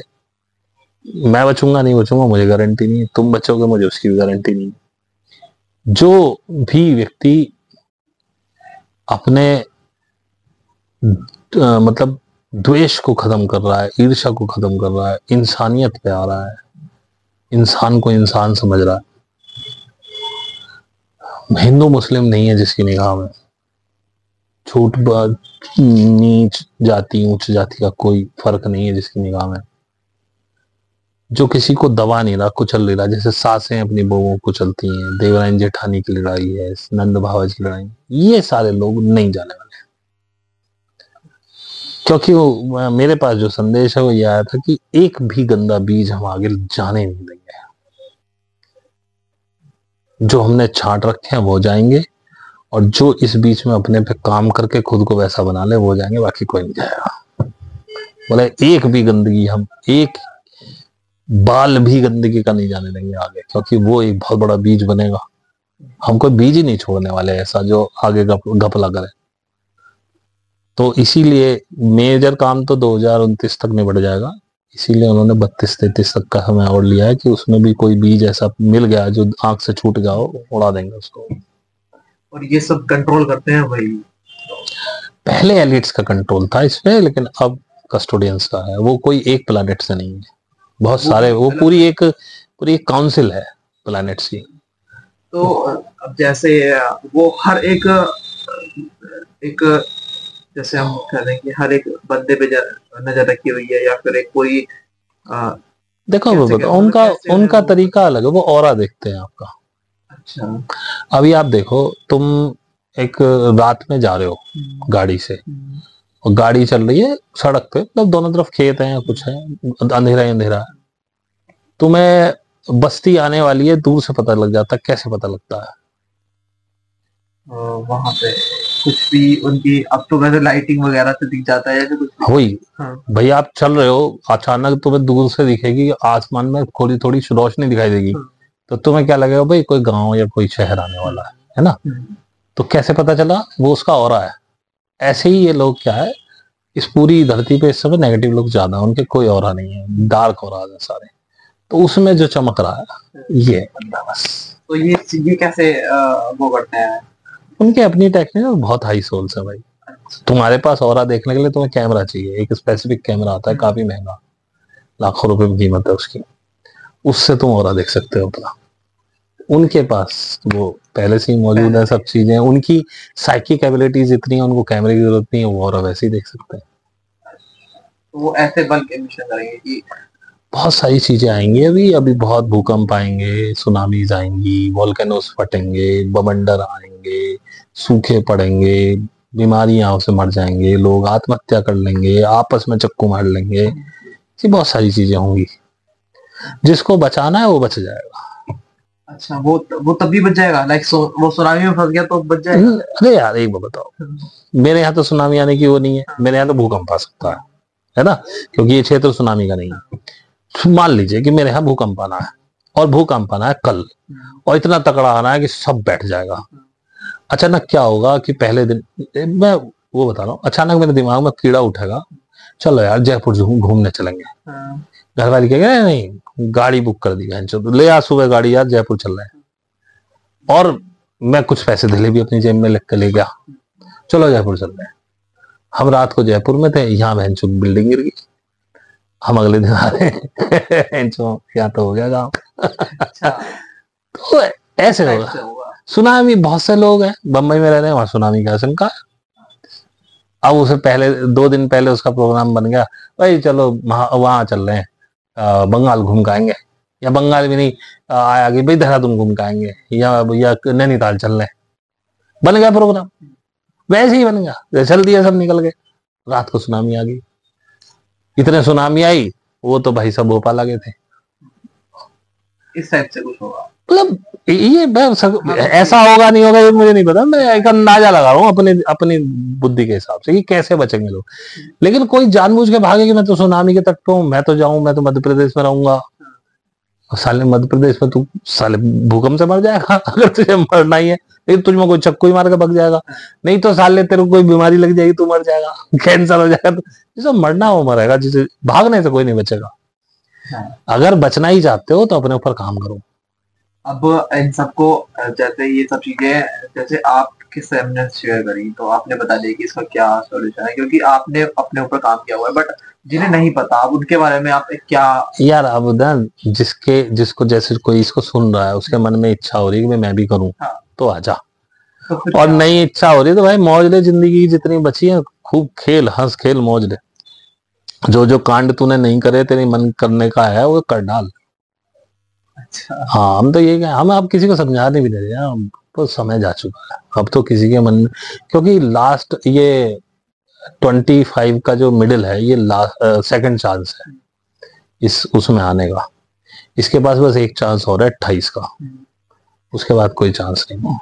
तो सर अभी एक लास्ट क्वेश्चन एक हो रहा है कि जैसे अभी साधना या इसको लेकर के बहुत ही कम अवेयरनेस है इंडिया में, तो बहुत कम है अगर देखी जाए तो, क्योंकि लोग फालतू की चीजों में ज्यादा पड़े हुए हैं, साधना या फिर ध्यान इस टाइप में कम है। और अभी आपने बताया था कि कुछ ही % लोग बचेंगे, तो वो परसेंटेज अभी बहुत ज्यादा, अगर मैं इंडिया की बात करूँ तो शायद 1 या 2% ही होगी। हाँ, तो हमें कौन सी इच्छा है कि पूरी इंडिया बच जाए? अब जैसे इंडिया में भी कोई लगाओ तो लगभग 10% लोगों को या फिर कुछ % लोगों को तो बचाना। हमें नहीं पता यार, हम कैसे डिसाइड कर सकते हैं? लेट देम डिसाइड ना, ये उनका काम है, हमारा थोड़ी। हमारा काम मौज लेना, मौज ले रहे हैं देखो ये हमारा काम नहीं है कौन कहाँ से बचेगा कैसे, लेकिन मुझे बहुत से साधु संत वगैरह भी कह रहे हैं आजकल की जी प्रलय है, युग परिवर्तन, फलाना ढिमका, चूतिया बनती की बातें कर रहे हैं, कह रहे हैं सबसे ज्यादा लोग इंडिया में बचेंगे। मुझे उम्मीद नहीं मुझे पर उम्मीद इंडिया से ज्यादा अवेयरनेस अदर कंट्रीज में है। भाई अवेयरनेस का खेल ही नहीं है और ये तो खेल है कि तुम कितना ट्रांसफॉर्म हो पाए। अवेयर तो तुम हो लेकिन ट्रांसफॉर्म नहीं हो पा रहे, तो फिर क्या करोगे? तुम्हारे अंदर अभी भी वैर भाव है, ईर्ष्या है, द्वेष है। हाँ, जो खुद पे वर्क ही नहीं कर रहा है। अवेयर होने से थोड़ी कुछ होगा, काम करने से होगा। अब तुम बेशक, मैं कहता हूँ 50% अमेरिका अवेयर हो, लेकिन अगर उसमें से 5% लोग चेंज हुए तो वो 5% तो बचने। अवेयर होने जरूरी नहीं, आपको पता, मैंने बता दिया आपको, लेकिन आप इसको सुन के कितना सीरियसली लेते हो? क्या अपने ऊपर काम करोगे? करोगे तो ऑब्वियसली आगे जाओगे, नहीं करोगे तो बेशक आपको पता हो। पता होने से थोड़ी कुछ होता है, काम करने से होता है। तो और देखो अभी टाइम है, अभी 2028 तक का टाइम है बदलने के लिए। जिनकी उम्मीद होगी उनको छोड़ा जाएगा ना, जिनकी बदलने की उम्मीद ही नहीं है वही जाएंगे पहले उसमें। तो उसके बाद 28 तक का टाइम है, 28 तक आप ज्वाइन कर सकते हो। 28 के बाद मैंने कहा ना टोटल 32 तक का टाइम, 32-33 तक का। जो 28 में ज्वाइन कर जाएंगे और बच गए तो 32-33 तक ट्रांसफॉर्म हो जाए। अगर वो सही चाल से चल रहे हैं तो ठीक है, नहीं तो बीच बीच में ही उड़ते चले जाएंगे धीरे धीरे गिल्ली। जब तो मैंने कहा 25% से भी कम बचेंगे, ताकि फिर कोई टेंशन नहीं आ रहा है। कोई आगे तो बहुत मजा है। बस जिसने ये 2030 पार कर लिया वो मजे ही मजे हैं। फिर असली तो 2028 पार करना है कह रहा। इसलिए मैंने कहा 2030 मैंने मोटा मोटी कह दिया कि जिसने 2030 पार कर लिया फिर मजे ही मजे, फिर कोई दिक्कत नहीं। हम तो खैर अब भी मजे में, हमें तो अब भी कोई दिक्कत नहीं है। और फिर अब मरने का डर भी नहीं रहा हमसे। तो अभी मौत आ जाए तो बैठे बैठे मर जाए, हमें कोई दिक्कत नहीं, क्योंकि हम मर ही चुके हैं। हमने आपको मार ही डाला है। हम अब वो है ही नहीं जो हम पैदा हुए थे, अब हम कुछ और हैं। और सबसे पहली बात तो यही है कि आगे आने वाली सभ्यता में जब आप जाएंगे उसमें डर तो होना ही नहीं चाहिए आपके अंदर। डर गायब ही हो जाएगा। आप शेरों के साथ खेल सकते हैं, सांपों के साथ खेल सकते हैं। और ध्यान रखना, ये जितने भी पशु पक्षी होते हैं, अगर आप डर रहे हैं तो ये हमला करते हैं। अगर आप इनसे नहीं डर रहे हैं कभी हमला नहीं करते। कभी भी खासियत देख लेना, शेर हमेशा पीछे से हमला करता है। शेर के सामने खड़े हो जाओ, हमला नहीं करेगा। तुम्हारी गांड पड़ जाती है तो भाग लेते हो। अब भागने में तो तुम्हारा बाप है वो एक छलांग उड़ा देगा तुमको। इतने लंबे लंबे नाखून होते हैं उसके पैर के, जब वो बाहर ऐसे निकल के आते हैं फाड़ देगा तुम्हारी खाल को, एक पंजे में फाड़ देगा तुम्हें। इतने भयंकर चीज है उसके पास। दांत तो लगाएगा नहीं, पंजे से ही फाड़ देगा तुमको।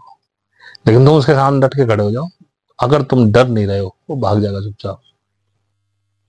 मैंने देखा है बब्बर शेर, बंगाल टाइगर, जो वो मैंने देखे, वो एक अभ्यारण्य टाइप का था। वो खाना देने जा रहे थे उन लोगों को, और जैसी बस उनका यही देखा मैं, वो फ्रंट पे हो जाते हैं बिल्कुल उनके सामने, बैक नहीं करते कभी भी। और उसने ऐसे किया और पीछे। भाई उसमें क्या था ऐसा? बस उसमें डर नहीं था उसके लिए, और वो फेस कर गया उसको। बहुत डरपोक होते हैं जानवर। तो अब जैसे अब जानवर की बात आ रही है, तो इनके जानवर जो है आने वाले टाइम में ये भी, इनका भी हमेशा होगा, ये रहेंगे? यार देखो, जब भूकंप होगा ये सब होंगे तो ऑब्वियसली ये भी खत्म तो होंगे। अब हो सकता है कोई स्पीसीज पूरी खत्म हो जाए, कोई नई स्पीसीज आ जाए, कुछ भी हो सकता है। अब हम आदमी मरेंगे, ये बच जाएंगे क्या? चिड़िया तो चलो मान लो भूकंप आ रहा उड़ के बच जाएगी, लेकिन जो जमीन पे ही रह रहे हैं, ज्वालामुखी फट गया, जंगल जल रहे हैं, तो बेचारों का इनका भी नुकसान तो होगा ही। एक तरीके से पूरा ट्रांसफॉर्मेशन होगा। बिल्कुल बिल्कुल। और इसकी प्लानिंग, इसमें कई चीजें, कई भौगोलिक क्षेत्र बदल जाएंगे। हो सकता है इंडिया बीच में से कहीं से टूट जाए, या कोई पार्ट अलग हो जाए उसका, या कोई नया जुड़ जाए। तो ऐसी भी चीजें होंगी। कोई देश नक्शे से मिट ही जाए और एक नया देश बन जाए कहीं। कुछ भी हो सकता है। मतलब पूरा ट्रांसफॉर्मेशन है। पूरा प्लानिंग भौगोलिक। हाँ, प्लानिंग हमारे हाथ में तो है नहीं, हो सकता हुई होगी हमें नहीं पता।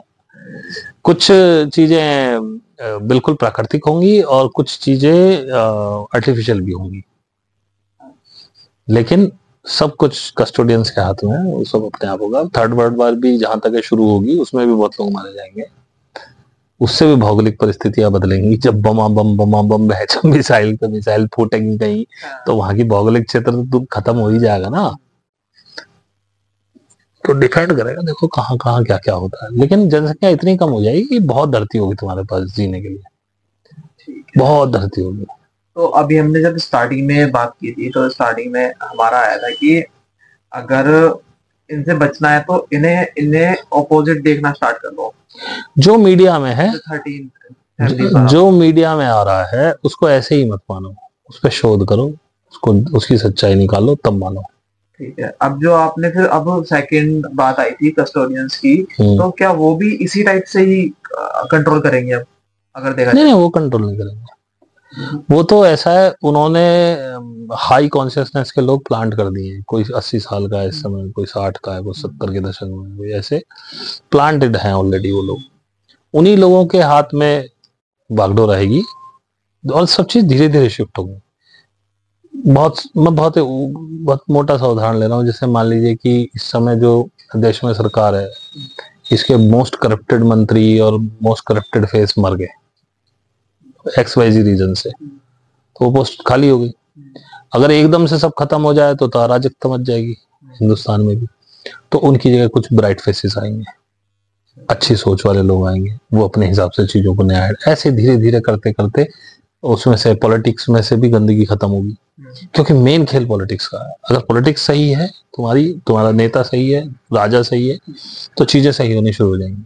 अच्छी विल पावर के साथ बंदे, अच्छे वाले लोग बैठेंगे वहां पे, धीरे धीरे धीरे धीरे आप देखेंगे कि पॉजिटिव चेंज आने शुरू होंगे, धीरे धीरे गंदगी साफ होनी शुरू होगी।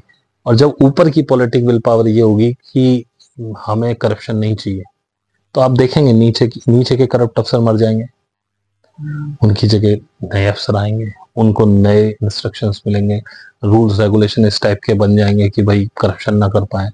लोगों को, सरकार हमेशा लोगों के लिए होते हैं, लोग सरकार के लिए नहीं। आजकल लोग सरकार के लिए, सरकार जो लोगों के लिए होती है वैसी सरकार बनेगी, फिर वैसे ही रूल्स बनेंगे। आज की डेट में हर काम कराने जाओ, आपको इतने रूल्स और रेगुलेशन है जो आपको सिर्फ परेशान करते हैं। उनको रिलीज किया जाएगा कि लोग परेशान ना हो, कंट्रोल भी रहे, लेकिन ऐसा ना हो कि जिसमें लोग सताए जाए, इस टाइप से चीजें। और जहां तक आप देख रहे हो 2025 से शुरू हुआ है, नरसंहार तो शुरू हो ही चुका है भाई। 3 प्लेन हादसे हुए यूएस में, एक आर्मी हेलीकॉप्टर ही प्लेन में घुस गया, 67 लोग मर गए, पूरी फ्लाइट ही क्रैश हो गई। LA में इतनी बड़ी आग लगी हॉलीवुड में, कितने मकान जल गए, लोग सड़कों पे आ गए। कुंभ में कितने हादसे हो चुके हैं।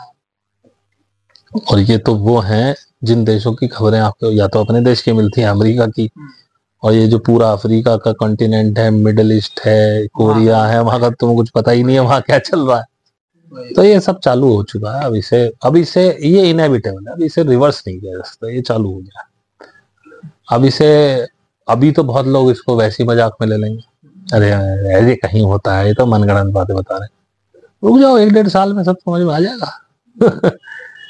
लेकिन हम लोगों का काम इसलिए क्योंकि हमें बोलने के लिए ही ये सारी नॉलेज दी गई है, ताकि हम बोलने से कोई 10 लोग भी प्रभावित होंगे, कोई 10 लोग सही रास्ते पे आएंगे, बस ऐसी चेन रिएक्शन शुरू हो जाएगी। क्योंकि जिस समय ये सब बवाल भयंकर रूप में चल रहा होगा, उस समय तो दिखने लगेगा, लोग भाग रहे होंगे इधर, भाई कैसे बचें। तब किसी को हमारे साथ का कोई बंदा मिल जाएगा, चल मैं सिखाता हूँ तुझे, चल मैं मिलवाता हूँ तुझे, ऐसे अपना। अब जितने हमारे साथ सीख रहे हैं ये लोग सिखाने लग जाएंगे। अब मेरे पास 60 लोग सीख रहे हैं, अगर एक ने भी 10-10 बंदे पकड़े तो 600 हो गए। तो ऐसे ही ये चेन रिएक्शन बन जाएगी। तो ये भी प्लांटेशन हो चुकी है पहले से कि कैसे लोगों को बचाया जाएगा, या फिर कैसे कुछ लोग हैं उन्हें, हाँ पूरा मतलब देखो मोटा मोटी प्लानिंग हो चुकी है, लेकिन फ्री विल आपकी है। हर व्यक्ति को मौका है नई सभ्यता में जाने का, वो इस बात को सुने, समझे और आगे बढ़े। किसने रोका? तुमको रोक रखा है मैंने? तुम्हारी तो इतनी सारी बात हुई है मेरे से, देखते हैं तुम कहां तक इसको मानते हो। मुझे तो लगता नहीं तुम मानोगे। तुम तब मानोगे अगर किस्मत से बचे, और जो पहली लाइन हाजिर जो होगी ये 2025 मिड से 2025 एंड तक बहुत कुछ दिख जाएगा। अब वहां तक बच गए और उसके बाद लगा कि साला ये तो बेकार की चक्कर में पैसे वैसे तो फिर कमा लेंगे, चल पहले इस पे करें। और आके बैठ के नहीं भाई साहब अब सिखाओ, बढ़ाओ आगे, हमें तो करना है चाहे कुछ भी हो जाए। क्योंकि जब तक तुम्हारी फटेगी नहीं तुम आगे बढ़ोगे नहीं। अभी तो तुम बस पॉडकास्ट बना के चले जाओगे? ये तो डिपेंड करेगा तुम चाहते हो कि नहीं चाहते हो। सबको मौका है, तुम कर लो, तुम भी चले जाओगे, तुम्हारा भाई कर ले, तुम्हारी माँ कर ले, भाई मैं गारंटी दे रहा हूँ सब जाएंगे अगली तरफ, तुम सेफ रहोगे चाहे कुछ भी हो जाए, लेकिन करोगे नहीं, करोगे नहीं, ये हमें पता नहीं करोगे। हाँ, और अगर तुम्हारी चेतना जाग गई करवाए तो पार हो जाओगे। मैं अपनी वाइफ के लिए आश्वस्त नहीं हूँ, अपने बच्चों के लिए आश्वस्त नहीं हूँ, खुद के लिए आश्वस्त नहीं हूँ, क्योंकि मैं तो सिर्फ देख रहा हूँ, जो होगा देखा जाएगा। भाई मैं अपना काम कर रहा हूँ, जो जो चीजें मैंने आपको बताई मैं वो सब चीजें सब कर रहा हूँ, लेकिन मेरी वाइफ कितना कर रही है, मेरे बच्चे कितना कर रहे हैं मुझे नहीं पता। वो जाएंगे नहीं जाएंगे, मेरे हाथों में दम तोड़ देंगे, मुझे कुछ नहीं पता, जो होगा देखा जाए। या मैं ही मर जाऊं, क्या भरोसा, वो सारे चले गए मैं रुक जाऊं, मैं ही मर जाऊं, और मैं मरा तो फिर तो काम ही खत्म, फिर काहे की टेंशन है। मैं आश्वस्त हूं, मुझे कोई प्रॉब्लम नहीं है, मैं बहुत आनंद में हूं, और ये आनंद ही आपको आगे लेके जाएगा। और एलिट्स के बारे में कोई प्रश्न हो तो बताओ। एक बात एलिट्स से शुरू हुई थी, किसी और तरफ पहुंच गई। अब एलिट्स का एक क्वेश्चन ये भी था मेरा कि जैसे हमने बहुत बार सुना है कि एलियंस के कनेक्शंस होते हैं, और कहीं ना कहीं एलियंस के पास वो सारी टेक्नोलॉजीज हैं जो अब आ रही हैं यहाँ पे धीरे धीरे। तो क्या वही लोग ऐसे हैं कि वहां से अडेप्ट करके वो टेक्नोलॉजीज धीरे धीरे इम्प्लांट करके एलियंस से बातें करना, या फिर ये चीजें क्या पॉसिबल हो रही हैं? ये आज से नहीं तो बहुत साल पहले से है, पर 1920 से एलियन का कॉन्टेक्ट है यहाँ। सबसे पहले उन्होंने जर्मनी को वो दिए थे टेक्नोलॉजी, हिटलर को। इसके कुछ प्रूफ्स भी? हाँ है ना, नाजी वेल पढ़ो, यूएफओ थी जर्मनी के पास, एंटार्क्टिका में उनका बेस था। नाजी वेल पढ़ो, कई चीजें हैं पढ़ने लायक, ऑपरेशन पेपर चिप पढ़ो, पेपर क्लिप पढ़ो, और लोगों को भरोसा कैसे हो वो वाली चीजें। डम्प्स पढ़ो, DUMBS, deep underground military bases, उन्हें पढ़ो। और 1950 में जो US का प्रेसिडेंट था उसका एलियन के साथ क्या समझौता हुआ था वो देखो। और मतलब पुरानी हिस्ट्री में सब कुछ पढ़ा हुआ, लेकिन वो आर्काइव्स बहुत सारी ना पेंटागन के पास अब तो बहुत सारी निकाल दी है बाहर उन्होंने। तो वहां से उसके प्रूफ मिलते हैं। ऑपरेशन पेपर क्लिप पढ़ो, और एक हाई जंप पढ़ो, ऑपरेशन हाई जंप पढ़ो, तुम्हें समझ में आएगा। उनके बाकायदा अंटार्कटिका वगैरह में बेसिस हैं एलियंस के भाई, समुद्र के नीचे बेसिस हैं। लेक टिटिकाका का नाम सुना होगा तुमने, लेक टिटिकाका के बारे में पढ़ो। रशिया में एक ऐसी लेक है, उसके अंदर एलियंस का पूरा वो बहुत गहरी है वो लेक बाइकल। ऐसी बहुत सी जगहों पे वो लोग रहते हैं। अच्छा, तो कहीं ना कहीं इनका कंट्रोल, इनके कनेक्शंस रहते हैं। वो कभी गए ही नहीं थे यहाँ से यार। अच्छा, वो अभी भी नहीं थे। तुम्हारे हिसाब से लाखों साल बीत चुके हैं इस अर्थ पे, उनका टाइम अलग चलता, यहाँ टाइम अलग के हिसाब से सेट कर रखा तुमने। कैसे? वो तो इयॉन्स में चलता हमारा टाइम जो है। मान लो तुम्हारे लाखों वर्ष बीत गए और वहां शायद एक ही दिन हुआ हो। तो उन्होंने तो तुम्हें प्लांट करके छोड़ दिया, तो वेट कर रहे देखे बालक कैसे हंसते खेलते कूदते हैं। और क्या कहता है, बेकार खेलने, चलो बिगाड़ दो दोबारा खिलवाओ। उनके लिए तो खेल हो रहा है। ऐसे ऐसे काम होता है, ये हो रहा है। वीडियो गेम खेलते हो, खेला कभी? कितनी बार मरे उसमें? मरते हैं फिर जिंदा हो जाते हैं, फिर खेलते हैं वहीं से ही। अब ये वाली स्टेज पूरी कर ली, अब दूसरी स्टेज पे खेलेंगे, वहां मर गए, फिर पहली स्टेज से शुरू करो। तो ऐसे ही खेल है इनका, ये सब खेल ही था यार जो तुम देख रहे हो। अब ये बात हमारी समझ में आ रही है, तुम्हें ये लग रहा है कि कौन सी जबानी की बातें कर रहे हैं यार, ऐसे कैसे हो सकता है, लेकिन ये होता है। ये ऐसे ही है। मैंने एक वीडियो बनाया था प्रिजन प्लैनेट के बारे में, तो तुम मेरे वीडियोस भी पूरे नहीं सुनते हो ना, तुम्हें बस अपने काम से काम होता है, तुम एक वीडियो बन लेते हो, उसमें से छोटी छोटी क्लिप निकाली, तुमने कभी वो क्लिप भी नहीं सुनी है कि क्या है। बस तुम अपने काम से काम हो जाए, भाई साहब को इतनी क्लिप देनी है मुझे, बात खत्म। तुम कोई काम थोड़ी कर रहे हो। तो जितने महीनों से मेरे साथ जुड़े हो ना, अब शायद मई में 1 साल हो जाएगा। हाँ, मई। जितने दिन से तुम मेरे साथ जुड़ो ना, अगर तुम मेरी उतनी वीडियोस भी लाइव देख ली होती जितनी तब से मैं बनाता आ रहा हूँ, तो अब तक कहीं कहीं कुछ और होते। लेकिन तुम्हारी विल पावर नहीं है अभी, तुम बस पैसे कमाने में मस्त हो। मस्त रहो, कोई बात नहीं, मुझे कोई आपत्ति भी नहीं है। मैंने बनाया था एक प्रिजन प्लैनेट के ऊपर कि अर्थ क्या है, इसमें क्या कहानी। ये सब, ये जेल है आत्माओं की आज की डेट में, सोल्स की जेल है, कॉन्शियसनेस की। लेकिन ये शिफ्ट हो रही है, जेल शिफ्ट हो चुकी है कहीं और। तो अब यहाँ की सफाई होगी, अब यहाँ लोग रहेंगे। अब तक तो यहाँ सिर्फ प्रिजन सोल्स आती थी, प्रिजन जो प्रिजन में चेतनाएं होती थी वो आती थी अपने उत्थान के लिए, और उनके साथ उनके गाइड्स भी साथ आते थे, और वो उनके साथ खेलते रहते थे। साले को ऐसे फंसाओ, ऐसे फंसाओ, अब यहाँ फंसाओ, अब निकाल लो, अब ऐसे डाल दो, अब साला मर गया, अच्छा दोबारा अब यहाँ जन्म दे दो इसको। ये खेल हो रहा था। अब की जो सभ्यता होगी वो अपने आप में, मतलब सभ्यता ही होगी, वो खुद ही चलेगी। अच्छा, तो अब पूरा। और जहां तक तुमने टेक्नोलॉजी की बात की थी भैया, तुमने आग जलाना भी तुम्हें नहीं आया था, वही सिखा के गए थे कि आग ऐसे जलती है।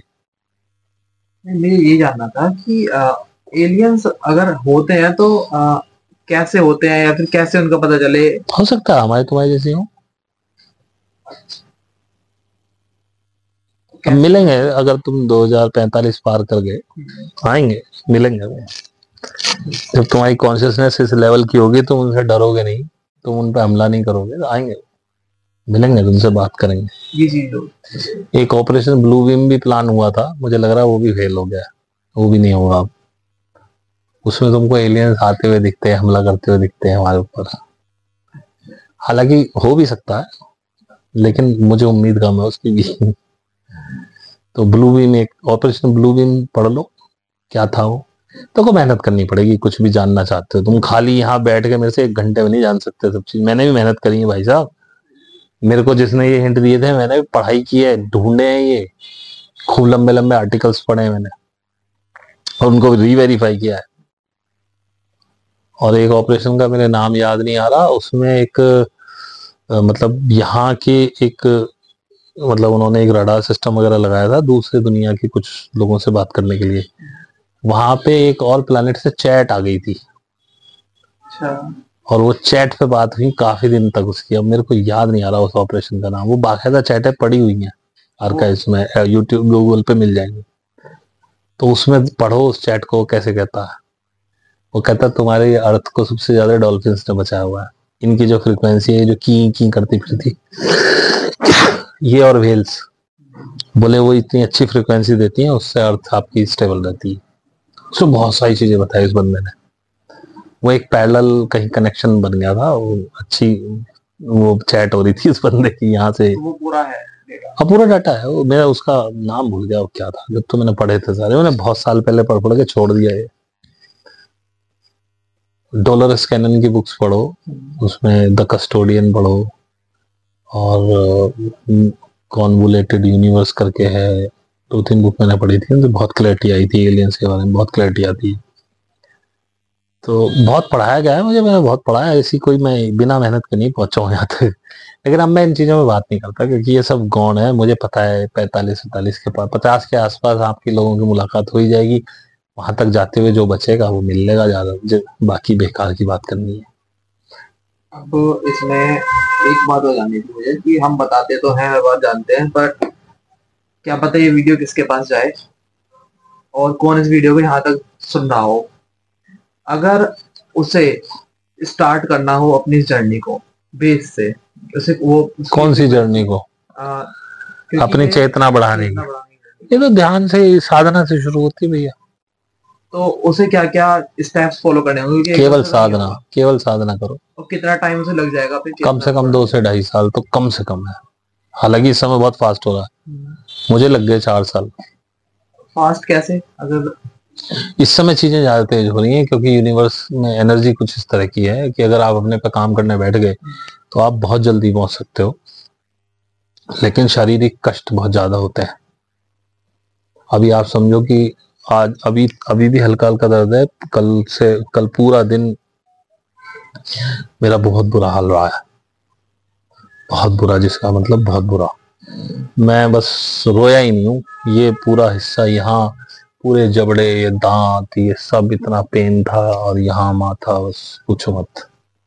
मैं जैसे तैसे बस रात में सो के जो सुबह उठाऊं तो तब थोड़ा रिलैक्स है, लेकिन अभी भी ये हिस्सा दर्द कर रहा है, पेन है इनमें। तो शारीरिक कष्ट इसमें होते हैं साधना के दौरान, जब एनर्जीज, आपकी चीजें ट्रांसफॉर्म होती हैं अंदर से, शरीर खुलता है, क्योंकि शरीर भी आप 2 से 3% यूज करते हो अपना। जैसे जैसे इसकी कैपेसिटीज खुलती हैं तो दर्द होता है। कल मुझे वो दर्द महसूस हुआ कि जब एक बच्चे के दांत निकलते हैं और वो टीथर से हर चीज काटने की कोशिश करता है। कल ऐसा लग रहा था मेरे पास कुछ हो कि मैं उसे चबाता रहूं। मेरा मूड ये था आज मैं च्युइंगम मंगाऊंगा, उसे चापता रहूंगा, लेकिन अभी कुछ रिलैक्स है तो ठीक है। तो पूरा ट्रांसफॉर्म होता है, लेकिन साधना ही है इसका, और कुछ कोई हल है ही नहीं। अच्छा, और जो जैसे फिजिकल की ओर अगर किसी को बढ़ना हो तो फिजिकल एक्सरसाइज ये कुछ, ये सब बेकार की बातें हैं, तो उधर नहीं हो? ये सब बेकार। यार तुम्हारा शरीर एक्सरसाइज कराने के लिए थोड़ी बनाया, और वो तुम्हारी इच्छा है, तुम्हें बड़े बड़े डोले दिखाने हैं, तुम्हारी कैपेसिटी तो बहुत है इस शरीर की, कुछ भी कर लो इससे। अब आप देखो, मैं काफी दिन, मतलब पिछले दिनों अपने आप ही घट रहा है मेरा शरीर। मैं एक हाथ नहीं हिला रहा, सिर्फ मैंने अपना खाने में, मैं भूखा नहीं रहा, सिर्फ खाने का पैटर्न बदल दिया है, फाइबर बढ़ा दी मैंने, खाने में अपने आप शरीर घट रहा है। हम वो खाते हैं जो हमको बताया गया कि तुम खा लो। हमारे जो पूर्वज खाया करते थे वो हम नहीं खा रहे हैं, हम आज वो खा रहे हैं जो एडवर्टाइजमेंट में आता है। अपने बुजुर्गों से पूछना गेहूं की रोटी कब बनती थी हमारे यहाँ, वो कहेंगे कोई मेहमान आता था तब। हम क्या खाते थे? मक्का, ज्वार, बाजरा, फुल ऑफ फाइबर, एनर्जी बहुत है उस फूड में। अब वो हमने छोड़ दिया, हम गेहूं खाने लगे। तो गेहूं तो अब बीमार करने के लिए पैदा ही हुआ। आप जितना गेहूं खाओगे मोटापा बढ़ेगा, शुगर बढ़ेगी, और भी बहुत से कॉन्स्टिपेशन आएगी, या शरीर का, पेट का भी ठीक नहीं रहने वाला, दिमाग की बीमारियां, हड्डी की बीमारियां, वो तो खैर। और आरो उस पे सोने पे सुहागा, और टाटा का नमक, रिफाइंड शुगर, और क्या बताओ पैकेट बंद बिस्किट वगैरह, जितनी भी चीजें खाते हो, जितनी पैकेट से दूर रहोगे, रिफाइंड चीजों से दूर रहोगे। वो टाटा का जो नमक है वो भी तो रिफाइंड ही है ना, रिफाइंड आयोडाइज्ड नमक। तो बाकी कॉन्शियसनेस बढ़ाने के लिए साधना के अलावा कोई मार्ग नहीं है। अपना गुरु ढूंढ लो, बिना गुरु के मत करना, नहीं हो नहीं पाती, आप गलत उस पर चले जाओगे। अच्छा गुरु ढूंढो और करो, पहुंचो आगे। तो इसमें सिर्फ यही है कि साधना के मार्ग पे अगर आगे बढ़ते हैं तो ही अपनी चेतना का लेवल वहां से बढ़ेगा। देखो जिसका बढ़ा हुआ है उसका तो बढ़ा ही हुआ है, उसका तो कुछ कह ही नहीं सकते। बहुत से लोग ऐसे होंगे, तुमने भी देखे होंगे, उनको किसी से मतलब नहीं है, अपने काम से काम रखते हैं, उनके मन में कोई द्वेष भावना भी नहीं है। ऐसा भी नहीं है कि ये भंगी है, चमार है, ये मुस्लिम है, ये हिंदू है, सबके लिए एक जैसे। अपने काम से काम रखेंगे, जाएंगे अपना काम, आएंगे अपने घर में आकर मजे लेंगे। वो बात भी नहीं करते फालतू किसी से, उनकी कॉन्शियसनेस ऑलरेडी बड़ी हो, उनको कुछ कहने की जरूरत नहीं। उनका लोग किसी के साथ बैठने का मन नहीं करता होगा, वो किसी के साथ बातचीत नहीं करेंगे, किसी समारोह में नहीं जाएंगे, लोग कहेंगे यार ऐसा चूतिया आदमी कहीं जाते ही नहीं। और उससे पूछो ना, मैं भी ऐसा ही हूँ, मैं कहीं जाते नहीं, वो मेरा मन ही नहीं करता, ऐसे को साले पागल लोग हैं, इनके साथ कौन दिमाग मारेगा। वो कॉन्शियसनेस बड़ी है, उसको कोई साधना की जरूरत नहीं। लेकिन एक आम आदमी को अगर अपनी कॉन्शियसनेस बढ़ानी है, साधना के अलावा कोई चारा नहीं। और इसके बाद आपकी लाइफ बड़ी इजी, बड़ी आनंदित हो जाती है। आप हवा में उड़ने लगते हो, मैं तो यही कहता हूँ, इतने लाइट हो जाते हो। मैं तो उड़ रहा हूँ। अब किसी को कोई फोर्स भी नहीं कर सकते भाई। इसको भी देखने के बाद अगर एक आध व्यक्ति कोई चाहे कि भाई मुझे करना है तो वेलकम है, नहीं करना है तो भाई तो अपना मौज ले। क्योंकि ये तो मुझे पता ही है, मिडिल ऑफ 25 होने के बाद तो ये धीरे धीरे आने ही लगेंगे अपने आप। क्योंकि जब कोरोना हुआ था, जब बड़ी ललक लगी थी लोग बागों में, एकदम से ऐसा हो गया था, शून्य हो गए थे लोग, भाई अब कुछ नहीं करना, बस अब साला साधना करनी है, ये नहीं कर। मेरे पास भी बहुत सारे छोड़ के चले गए। जब उनके पैसे आने लगे, यहाँ पे कहीं ना बंदे बना रहे। अब जब साले जब मरेंगे इनके आगे, जब बवंडर मचेगा, ये तांडव मचेगा, दुनिया भर की नौबतें होंगी, ये अपने आप आएंगे घूमते फिरते डर के मारे। जो डर के मारे करेगा वो कहीं पहुंचेगा नहीं, क्योंकि डर ही कोई खत्म। वो तो ये सोच के आएगा ना कि मैं करूंगा तो मैं बच जाऊंगा, तो मैं इसलिए कर रहा हूँ कि बच जाऊं। जो इसलिए करेगा कि बच जाऊं वो तो नहीं बचेगा। ठीक है, और अब एआई को वो कैसे पकड़े अगर देखा जाए तो? क्योंकि भाई एआई तुम्हारा फ्रेंड होने वाला है आगे के जमाने में, लेकिन आपके पास इंफॉर्मेशन ये कही जा रही है कि एआई आपकी नौकरी खा जाएगा, एआई आपके ये कर देगा, एआई आपको वो कर देगा। तो कैसे वो लोग? मैं इसको क्योंकि उनके पास वो इन्फॉर्मेशन नहीं मेरे पास है, मुझे ये लगता है कि जब लोग ही नहीं रहेंगे तो नौकरी कौन करेगा, एआई करेगा ना। हाँ। ये बात सही है कि आगे की नौकरी एआई करेगा, जब लोग ही नहीं होंगे करने वाले तो कौन करेगा? एआई करेगा। भाई ड्राइवर नहीं बचे, बस कौन चलाएगा? एआई चलाएगा। ड्राइवर नहीं बचे, ट्रेन कौन चलाएगा? एआई चलाएगा। ऑफिस का पेपर वर्क कौन करेगा? एआई करेगा। तो भाई लोग नहीं होंगे इसलिए एआई की जरूरत है। एआई आ रहा है तो लोगों की नौकरी चली जाएंगी, अभी थोड़ा सत्य लग रहा है, लेकिन लोग ही नहीं बचेंगे, कोई कहने वाला ही नहीं बचेगा भैया एआई। वो कहेंगे भैया एआई जरूरी है, कहाँ से लाए आदमी? तो एआई से डरने वाली ऐसी कोई जरूरत ही नहीं है। तुम ही नहीं बचोगे यार, डरना काहे का? जितना जिंदगी बची मौज से जियो, या तो अपनी कॉन्शियसनेस पे काम करना शुरू करो तो आगे का एक ब्राइटर फ्यूचर देखना, और नहीं कर सकते हो तो बस मैं कह रहा हूँ जो जो नहीं करा सब कट डालो।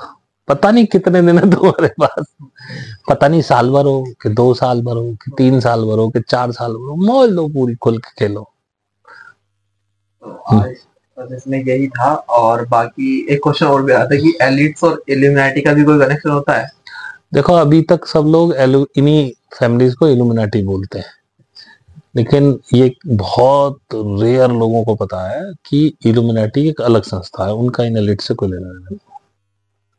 ये लोग सीक्रेट सोसाइटीज के सदस्य हैं, जैसे बोहेमियन ग्रोव है, और एक जिसका ये रतन टाटा था, कल याद था मुझे नाम, आज मेरे दिमाग से निकल गया, फ्रीमेसन है। ऐसी बहुत सारी सोसाइटीज हैं जिसमें बड़े बड़े एलीट लोग ही आ सकते हैं, उनमें आपको एंट्री भी नहीं मिलेगी, आज जा ही नहीं सकते आप। तो राहुल गांधी भी एक का है, अभी पीछे गया था, उसकी मीटिंग हुई थी, बड़ी सीक्रेट मीटिंग होती है, उसको बाहर कुछ नहीं निकलता। तो वो लोग ऐसे ही उसके होते हैं। इल्यूमिनाटी बिल्कुल अलग चीज है, और किसी को नहीं पता इल्यूमिनाटी कौन है, कहाँ है, क्या संस्था है, उसमें कौन कौन है। लेकिन मुझे तो लगता है वो एलियंस की है, और उन लोगों को सब पता होता है, उनको फ्यूचर का भी पता होता है। तो वो एक अलग चीज है, वो बहुत प्योर ग्रुप है। लेकिन इस पूरे वर्ल्ड में एक्सट्रीम गुड और एक्सट्रीम बैड इल्यूमिनाटी करते हैं। तो कहीं ना कहीं उनका भी एक हाथ होगा इसमें कुछ। अब जो वो पूरे वर्ल्ड को कंट्रोल भैया, उनकी मर्जी के खिलाफ तो एलिट्स भी नहीं जा सकते। अच्छा।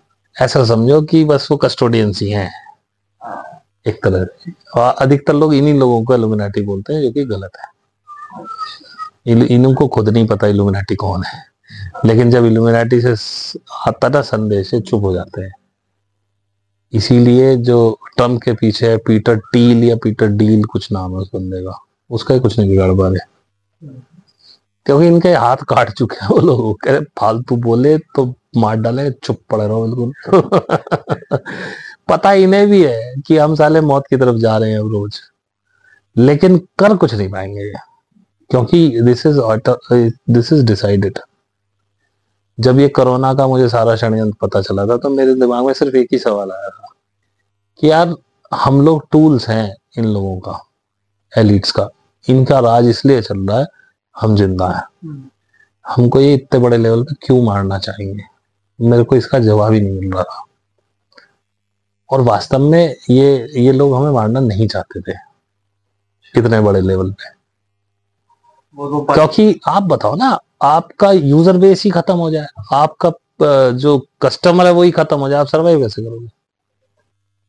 फिर वो लोग कैसे सर्वाइव करेंगे? आप सोचो ना, फार्मा इंडस्ट्री कैसे चलेगी यदि लोग ना हो? लोग नहीं हो तो बीमार भी कम पड़ेंगे। इतने बड़े बड़े हॉस्पिटल्स बन गए, ये सब क्या कहाँ जाएंगे? ये सब बंद होना होंगे। नहीं बताओ ना, अगर वो कह रहे थे लोग कि 50% लोग 60% लोग मार देंगे, यही लोग एलीट्स। क्यों मारेगा कोई अपने अपने कस्टमर?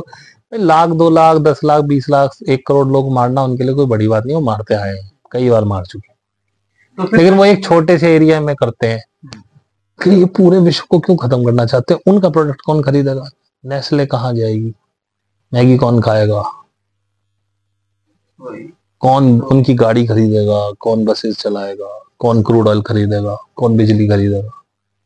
मेरे को ये क्वेश्चन का आंसर ही नहीं मिल रहा, क्योंकि ये अपने आप में एक भ्रांतिपूर्ण वो थी।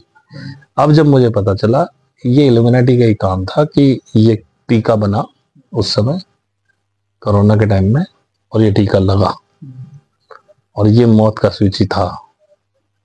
और उस समय भी इतनी लूप होल्स छोड़ी गई थी कि जो हिम्मत करके बचना चाहे वो बच सकता था।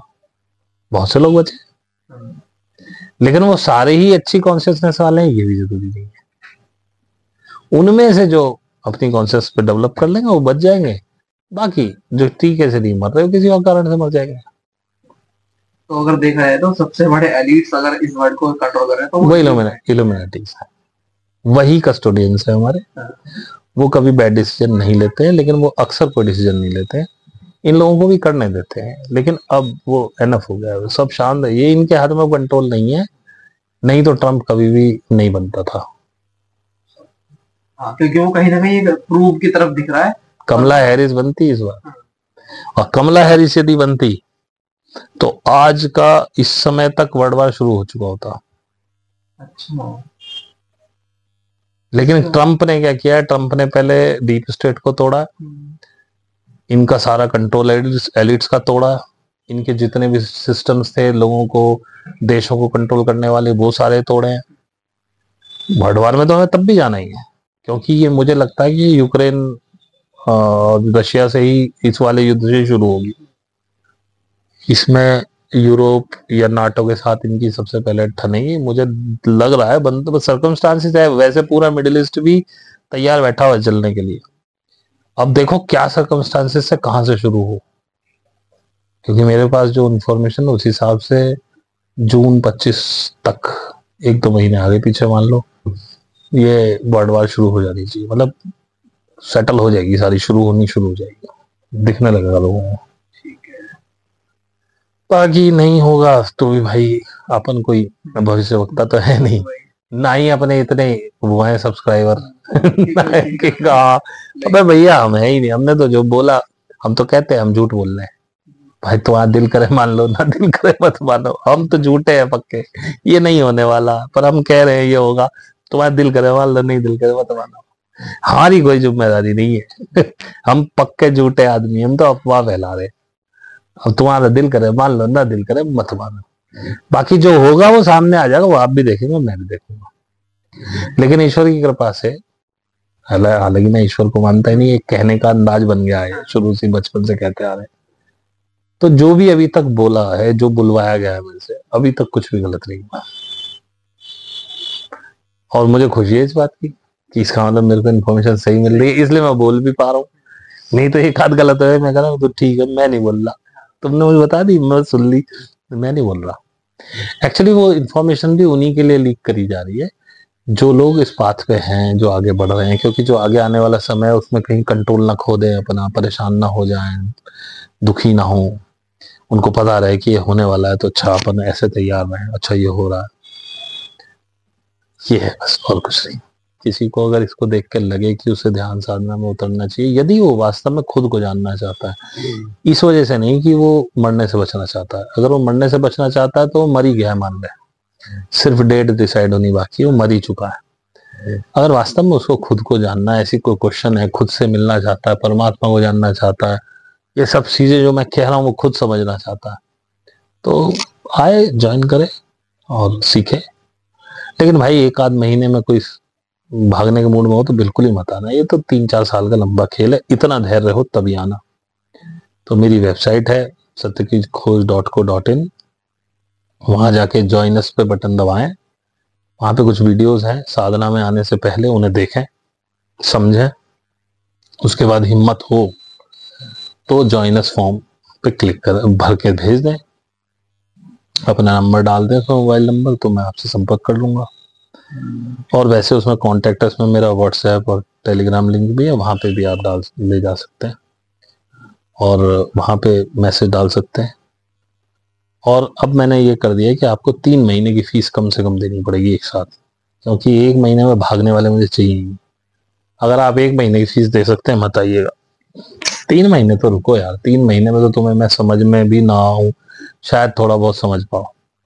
बस इसके साथ मुझे कुछ नहीं कहना। आप सभी का बहुत बहुत धन्यवाद जो यहाँ तक रुके हों।